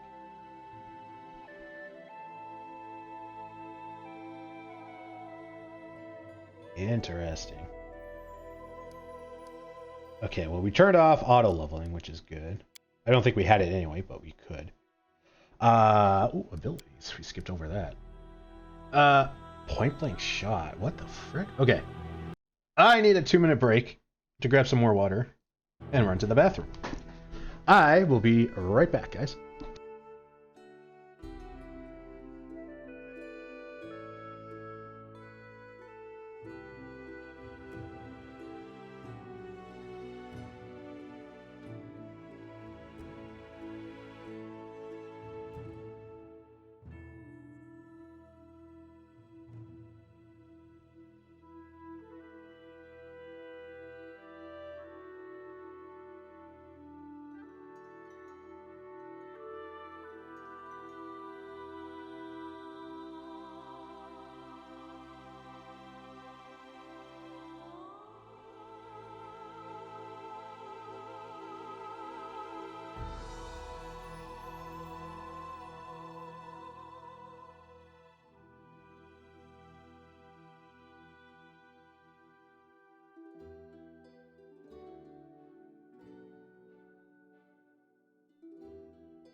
I'm back.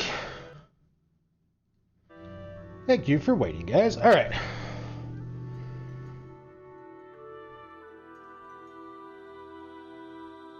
Recommended feature.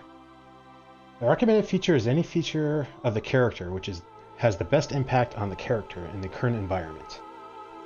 It may be a feature, a spell, or any other character's ability or aspect worth developing first and foremost. Not recommended. Class ability is the most useful ability for characters of corresponding classes. It affects skill checks and modifiers of the character. One class may have several class abilities. It is advised to concentrate on developing these primarily.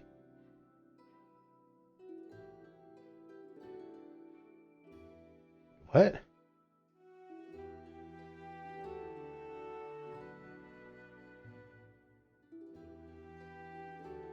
Oh, these are filters. Okay, that makes more sense. Point blank shot. You get +1 bonus on attack and damage rolls with ranged weapons at ranges of up to 30 feet. Okay, that works quite a bit differently. Weapon focus. Choose one type of weapon. You can also choose unarmed strike, or if you're a spellcaster, melee or ranged touch attack, as your weapon for the purpose of this feat. You gain a +1 bonus on all attack rolls you make using the selected weapon. You can gain this feat multiple times. It does not stack. Each time you take a feat, it applies to a new type of weapon. Alertness. +2 bonus on perception skill checks. If you have 10 or more ranks in that skill, the bonus increases to +4. Cool. Armor proficiency. Become proficient in light. Doesn't have the following proficiencies. What? Blind fight. In melee, every time you miss because of concealment, you can reroll your miss chance percentile roll one time to see if you actually hit. An invisible attacker gets no advantages relating to hitting you in melee. That is, if you don't lose your dexterity bonus to armor class, and the attacker doesn't get the usual +2 bonus for being invisible. The invisible attacker bonuses still do apply for ranged attacks, however. You also gain immunity to graze attacks. Don't know what that means.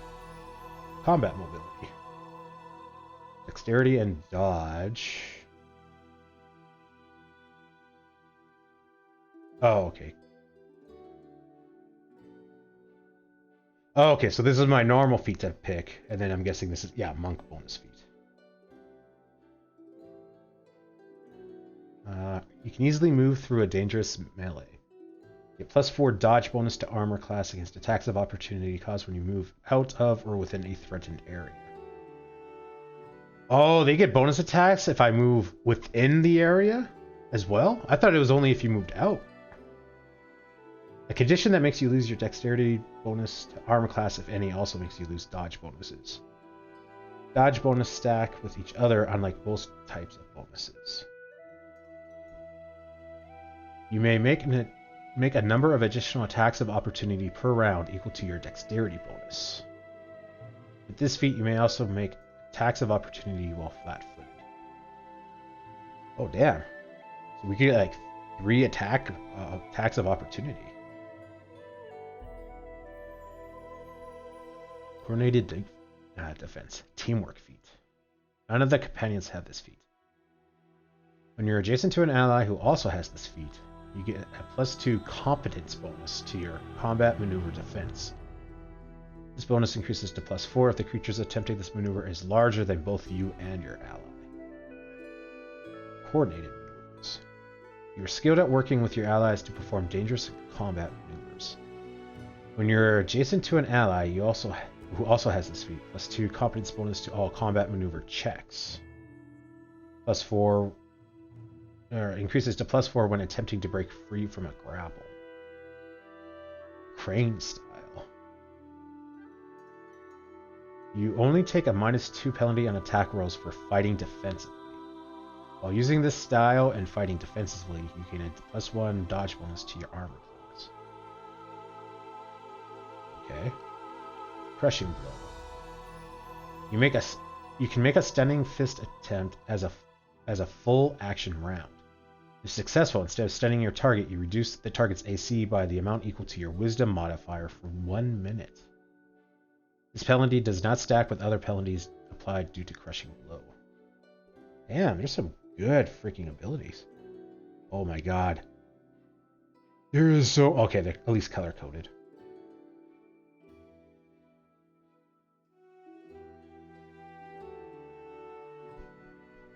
+2 to persuasion and trickery. 10 or more increases to +4. Must have at least one hand free to use this feat. Once per round, when you would normally be hit with an attack from a ranged weapon, you can deflect it so you take no damage from it. You must be aware of the attack and not flat-footed. Attempting to deflect a ranged attack doesn't count as an action. Left hands, +2 to all trickery and use magic devices, increases. Die hard. Okay, so you need Orc Ferocity for that. You're especially hard to kill when your hit points is below 0 and you're not killed. You can fight on for one more round as if disabled. At the end of the turn... Wait, that doesn't make sense. You're especially hard to kill when your hit point total is below 0 and you're not killed. You can fight on for one more round as if disabled. At the end of your next turn, unless brought to above 0 hit points, you immediately fall unconscious. Is that not Arc Ferocity? Orc Ferocity? That sounds exactly the same thing. Why? I'm so confused. Why would you need something that gives you the exact same thing as Die Hard to take Die Hard? Weird. Endurance. Harsh conditions or long exertions do not easily tire you. +2 bonus to athletics checks. +4 on fortitude saves against fatigue and exhaustion. You may sleep in light or medium armor without becoming fatigued. Exotic weapon proficiency. Holy shnikes. Choose one type of exotic weapon such as a dueling sword or sai. You understand how to use that type of exotic weapon in combat and can utilize any special tricks or qualities that exotic weapon might allow. Oh, that's so cool. Great fortitude, +2 to fortitude.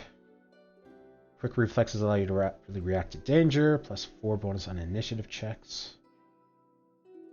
Add your strength modifier to your persuasion check when intimidating. +2 to will, +2 to reflex. Become proficient with all martial or marital weapons. Damn it.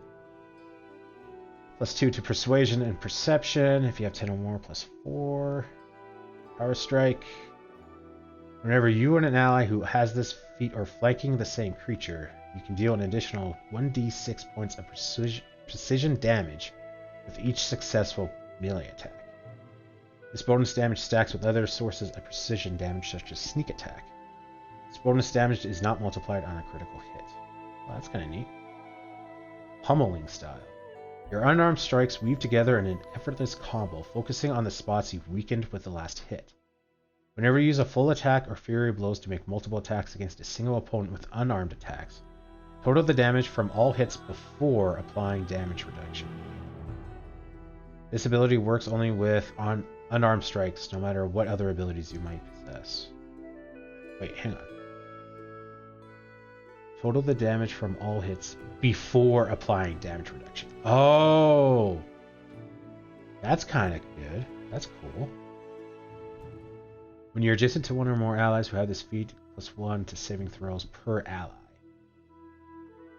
You're proficient in shields, proficient in simple weapons. You get +3 bonus on all skill checks involving the chosen skill. If you have 10 or more in that rank, this bonus increases to +6. Is that retroactive? Because if that's retroactive, that's... Oh man, that'd be insane.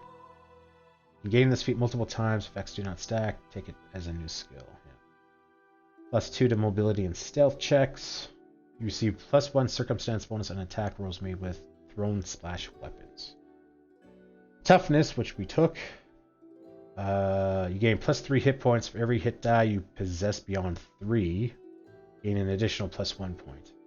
If you have more than 3 hit die, you gain +1 hit points whenever you gain a hit die. Yeah, so that's just +1 health. Yeah, that works how I'm thinking of it working. 2 weapon fighting. Penalties on attack rolls for fighting 2 weapons are reduced. The penalty for your primary hand lessens by 2, and the one for your offhand lessens by 6. If you wield a second weapon in your offhand, you get 1 more extra attack per round with that weapon. When fighting in this way, you suffer a -6 penalty with your regular attacks with your primary weapon, and a -10 penalty with the attack to your offhand. So then it becomes -4, -6. It becomes -4, -4. If your offhand weapon is light, the penalties are reduced by 2 each. So if it's a light weapon, then it becomes -2, -2. An unarmed strike is always considered light.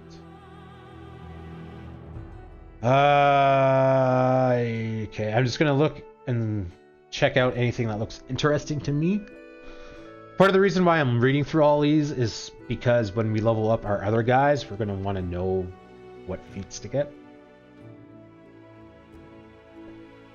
So I'm trying to put in the work now, just so that I might not remember it, but I'll be like, oh yeah, wasn't there a feat that let me do this? And then I can kind of look for it.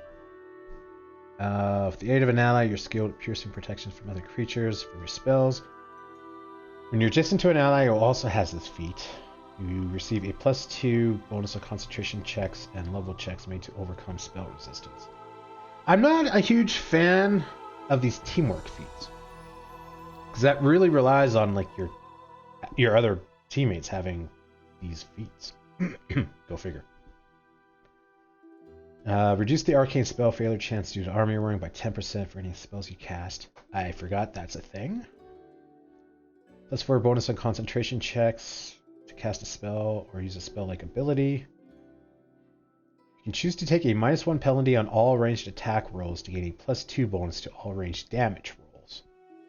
When your base attack bonus reaches +4 and every +4 thereafter, the penalty increases by -1 and the bonus to damage increases by +2. You must choose to use this feat before making the attack roll, and its effects last until your next turn. The bonus damage does not apply to touch attacks or effects that do not deal hit point damage. Defense combat rating. You treat your total hit dice as your base attack bonus when calculating your combat maneuver defense. I don't quite know what that means, but alright. Choose one energy type: acid, cold, electricity, or fire. Add +1 to the DC for all saving throws against spells that deal that damage. All variable numeric effects of an empowered spell are increased by half, including bonuses to those rolls. Saving throws and opposing rolls are not affected. Level increase +2. An empowered spell uses a spell slot 2 spells higher than the spell's actual level. An expended spell lasts twice as long as normal. Heightened spell has a higher spell level than normal, up to a maximum 9th level. Unlike other feats, heightened spell actually increases the effective level of the spell that it modifies. All effects depend on the spell level, such as DC things. The heightened spell is as difficult to prepare and cast as a spell of its effective level.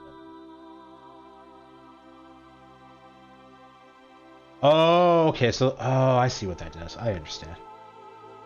Maximize spell. All variable numeric effects of a spell modified by this feat are maximized.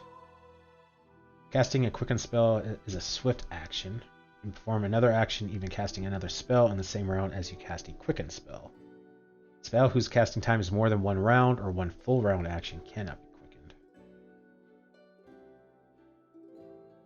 You can alter a spell with a range, touch, close, or medium to increase its range by 1 category. When making a full attack with a ranged weapon, you can fire 1 additional time at this round at your highest bonus. All of your attack rolls take a -2 when using it.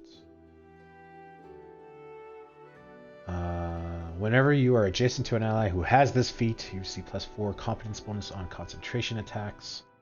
If your ally is wielding a buckler or light shield, this bonus increases by +1. If a heavy or tower, increases by 2. Spell focus. Add +1 DC to all saving throws for that spell. You get +2 bonus on caster level checks, 1d20 plus caster level made to overcome a creature's spell resistance. With a light weapon, Elven Curve Blade, Estoc, or a Rapier made for a creature of your size category, you may use your Dexterity modifier instead of your Strength modifier on attack rolls. With a light weapon. Well, this is saying no. Not recommended feature. But, so I'm not going to do it, but hear me out. This is what I'm thinking, and this is why I'm confused. Your fist is considered a light weapon. So therefore, I can use my Dex modifier instead of my Strength modifier on attack rolls. So I can take the points I have in Strength instead and put them elsewhere. Because that's a lot of points that we're using in Strength, right? Like, hang on. Pathfinder, Kingmaker plus is unarmed a light weapon.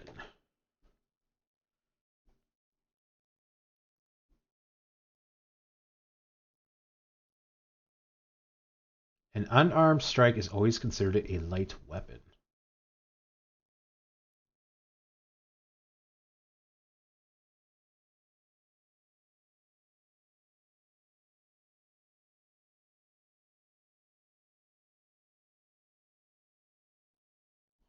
Huh. I don't know. I might do that. Because then because I could use my... hang on. So we're at the green spot. Right? Because then I could potentially... Where's my points? Get 13 ability points back.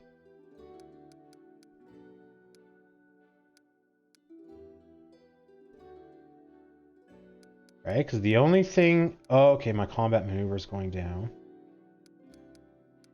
My defense is going down. I don't know what these are. I'm assuming this lets me tackle people or disarm them and, like, stop that from happening to me.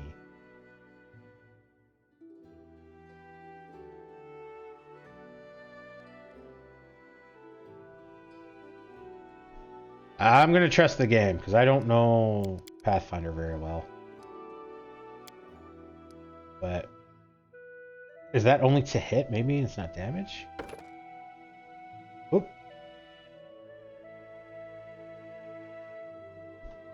I clicked on it by accident. Oh, I did select it by accident.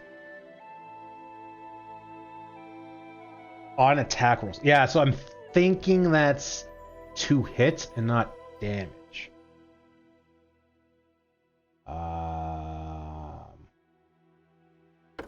Was toughness.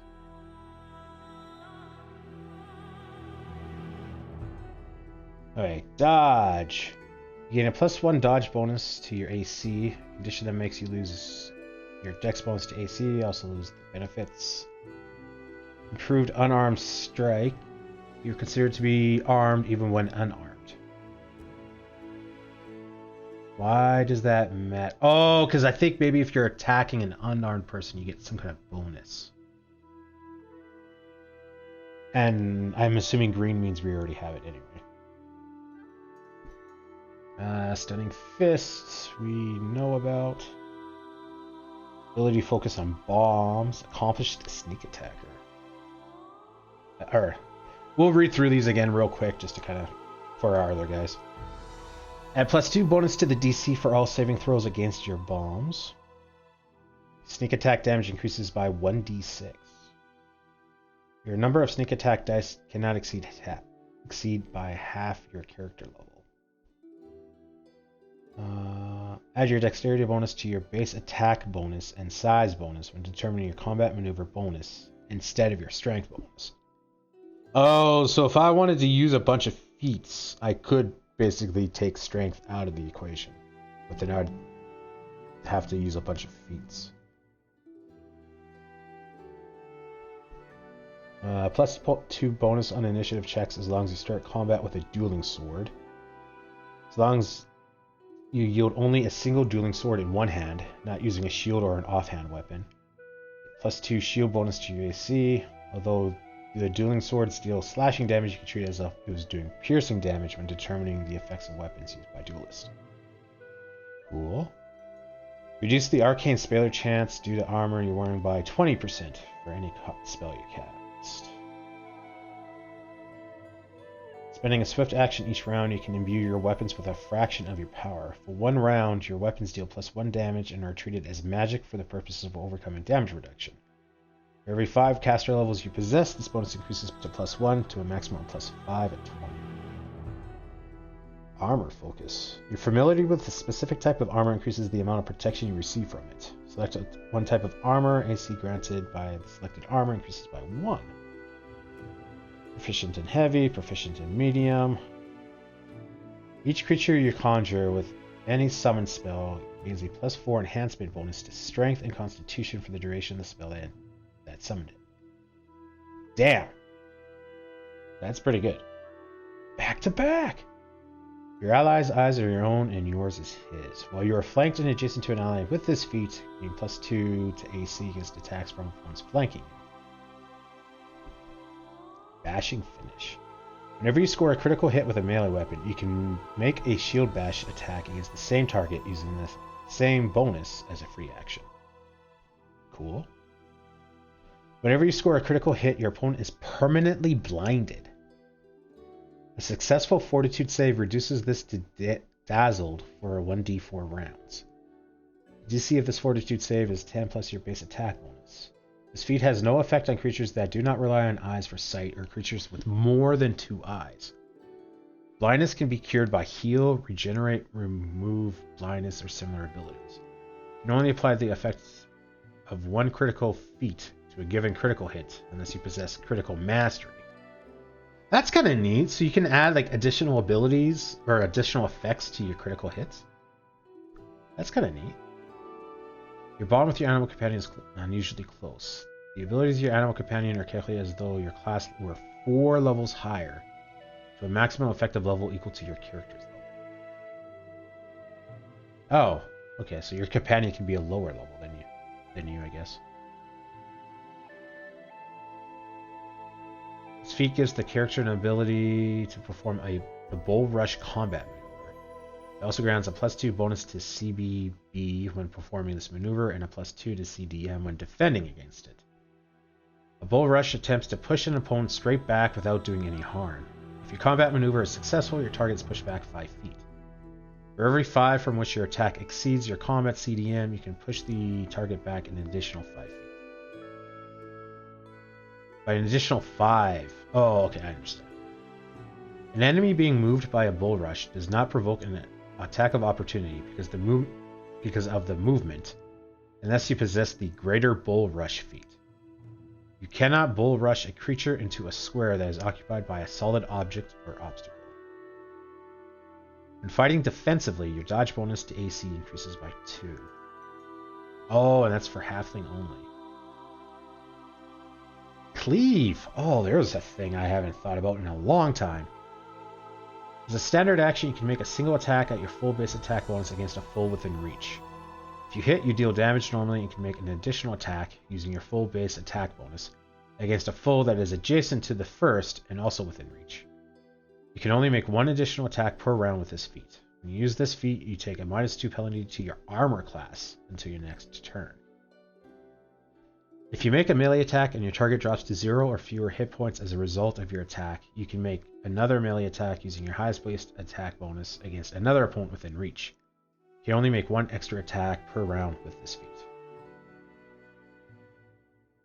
When you use a full attack and make multiple ranged attacks against the same opponent, total the damage before applying hit reduction or damage reduction. You can choose to take a -1 penalty on melee attacks and combat maneuver checks to gain a +1 dodge bonus to your armor. When your base attack reaches +4 and every 4 after, increase it, yada yada yada.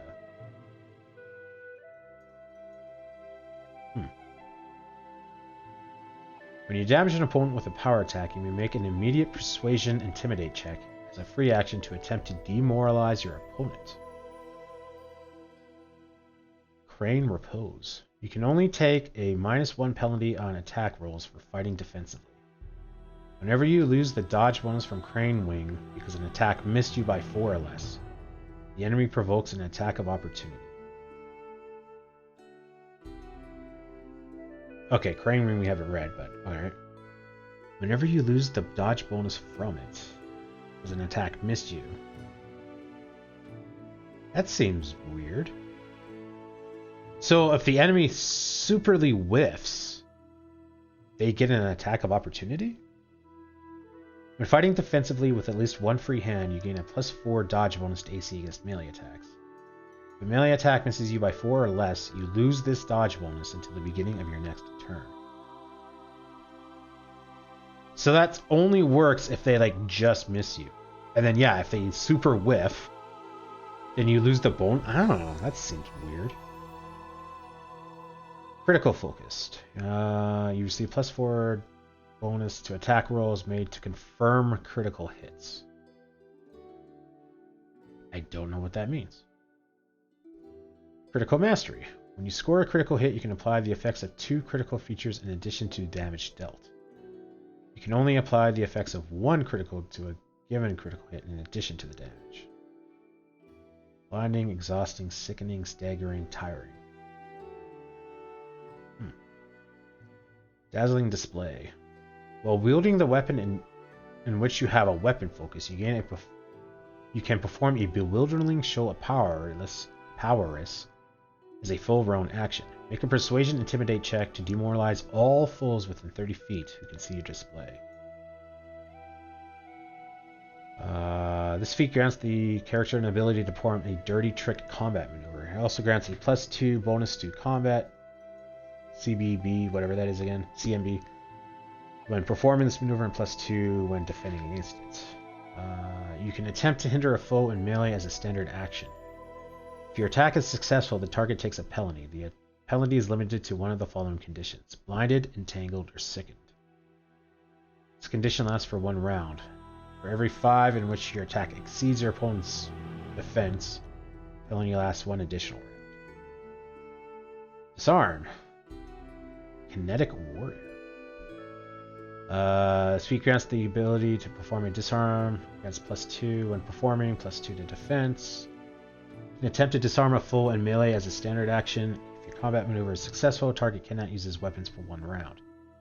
For every 5 which you exceed, it lasts an extra round. Double Slice. Add your strength bonus to damage rolls made with your offhand weapon. Attack with the strength of a dragon, your telling blows striking fear into enemies. While using dragon style, increase your strength bonus on unarmed strike. Damage rolls by an additional 1/2 your strength bonus to double of your strength bonus on the first attack and 1.5 on the other attacks. When you score a critical hit or successful stunning fist attempt against an opponent using this style, that opponent is also shaken for a number of rounds equal to 1d4 plus your dex bonus. Kind of understand that. Spirit of the Dragon wells up in front of you and bursts through in a mighty roar. You gain 1 additional stunning fist attempt per day. When using Dragon Style as a standard action, you can expend 2 stunning fists and attempt to unleash a concussive roar in a 15-foot cone. Creatures caught in the cone take your unarmed strike damage and become shaken for 1d4 rounds. A successful will versus your save, DC 10 plus 1/2 your character level plus your wisdom modifier, prevents the target from being shaken. 1 second, guys. I'm just gonna look out the window because I actually haven't looked outside today. Oh, okay. It snowed a little bit. Just could have sworn I heard one of my neighbors using their snowblower, and I just kind of realized I haven't looked outside to see if it actually snowed or not. But it's a late dusting. That's fine. You call upon the spirit of Dragonkind, gaining greater resilience, mobility, and fierceness from the blessing of these great beings. When using this style, you gain +2 bonus to saving throws against sleep effects, paralysis, and stunning. Furthermore, you add 1.5 times your strength to damage for your first unarmed strike on a given round. Dreadful Carnage. We're getting there, guys. We're getting there. Slaying an enemy demoralizes your nearby foes. When you reduce an enemy to 0 for your hit points, make a Persuasion Intimidate. Demoralize all enemies within 30 feet as a free action. Enemies that cannot see both you and the enemy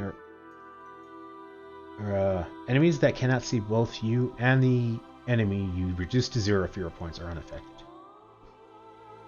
Exhausting Critical. When you score a critical hit, your target immediately becomes exhausted. This feat has no effect on exhausted creatures. Extra Arcane Pool. Your Arcane Pool increases by 2. No idea what that means.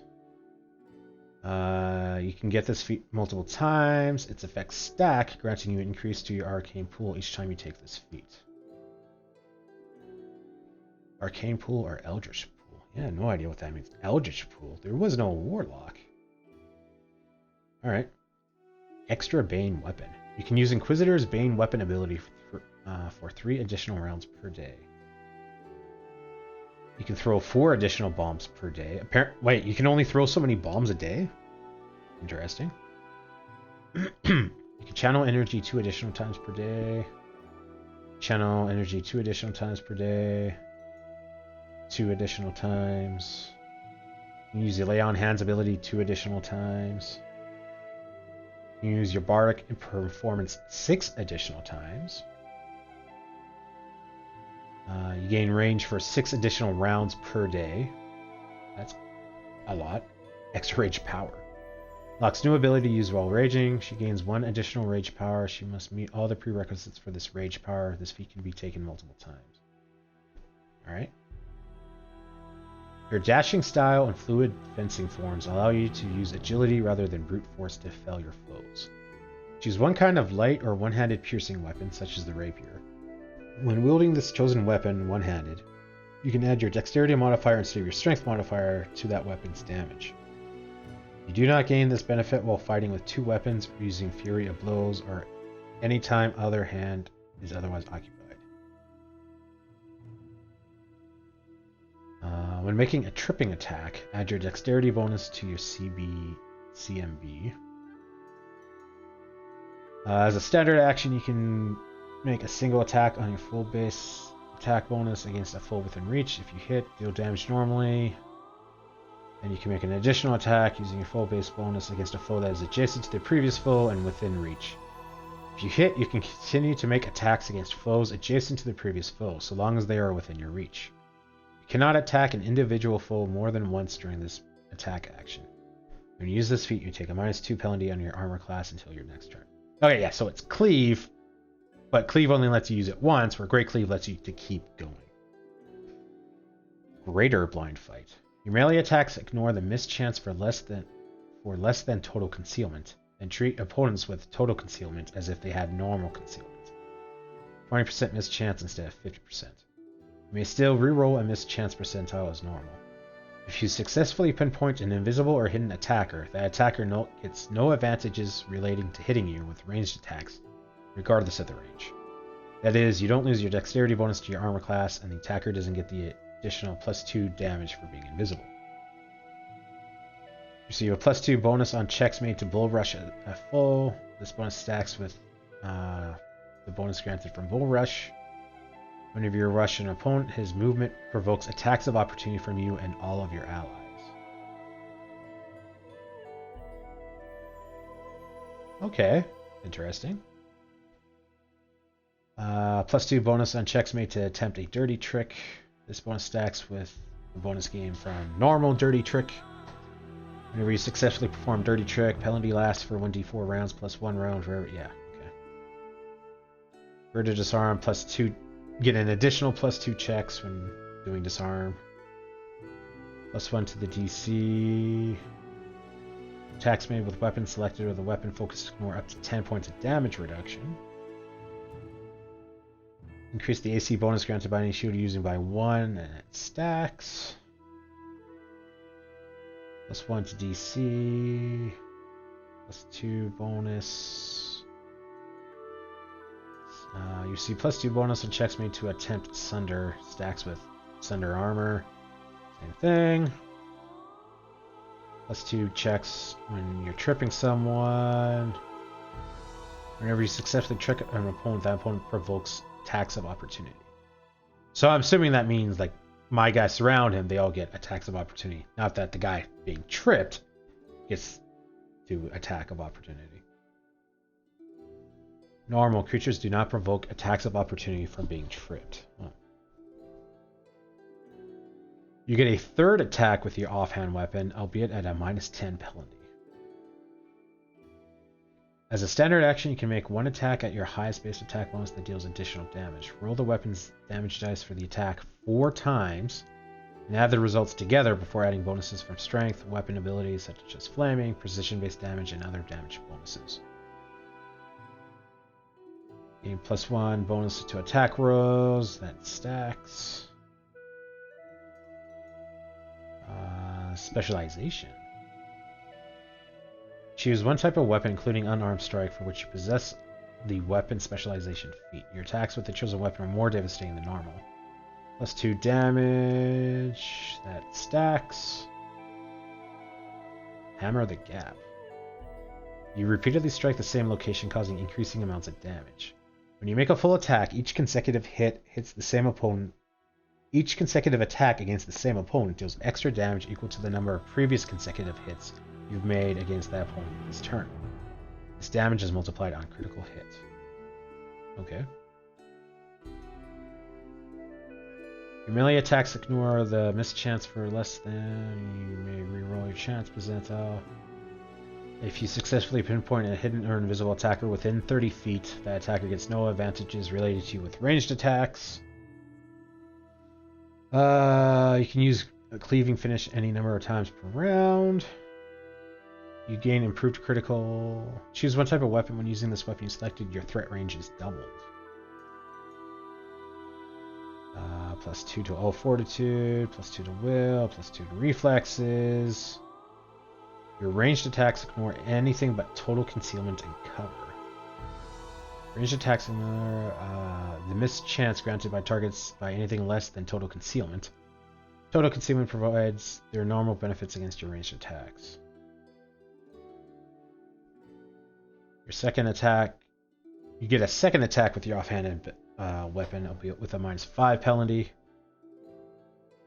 You can make a single attack that deals a large amount of damage. As a standard action, you can take one attack at your highest attack bonus that deals additional damage, roll the weapon's damage 3 times, and add the results together before adding other bonuses. Lingering performance. The bonuses and penalties from your bardic performance continue for 2 rounds after you cease performing. Any other requirements such as range or specified conditions must still be met for the effect to continue. If you begin a new bardic performance during this turn, the effects of the previous performance immediately cease. When making a full attack with your bow, your first attack fires 2 arrows. The attack hits, both arrows hit. Apply precision-based damage such as sneak attack and critical damage only once for this attack. Damage bonuses using a composite bow with a high strength bonus apply to each arrow, as do other damage bonuses such as a ranger's favored enemy bonus. Damage reduction and resistances apply separately for each arrow. You must be using a shield to use this feat. Once per round, when you would normally be hit with an attack from a ranged weapon, not including spell effects, natural attacks, or massive ranged attacks, whatever that means, you may deflect it so that you take no damage, as if you had the deflect arrows feat. You must be aware of the attack and not flat-footed. Oh, cool. You can cast spells while using Wild Shape. You substitute various noises and gestures for the normal verbal and somatic components of the spell. Whenever you and an ally who also has this feat are flanking the same creature, your flanking bonuses on attack roll increases to +4. In addition, whenever you score a critical hit against a flank creature, it provokes attacks of opportunity from your ally. Okay, so flanking is a thing. We'll have to keep that in mind. Attacks made with weapons selected with a weapon focus now ignore up to 5 points of damage reduction. When wielding a light weapon or any other weapon that you can use with weapon finesse, you can choose to take a -1 penalty on all melee attacks and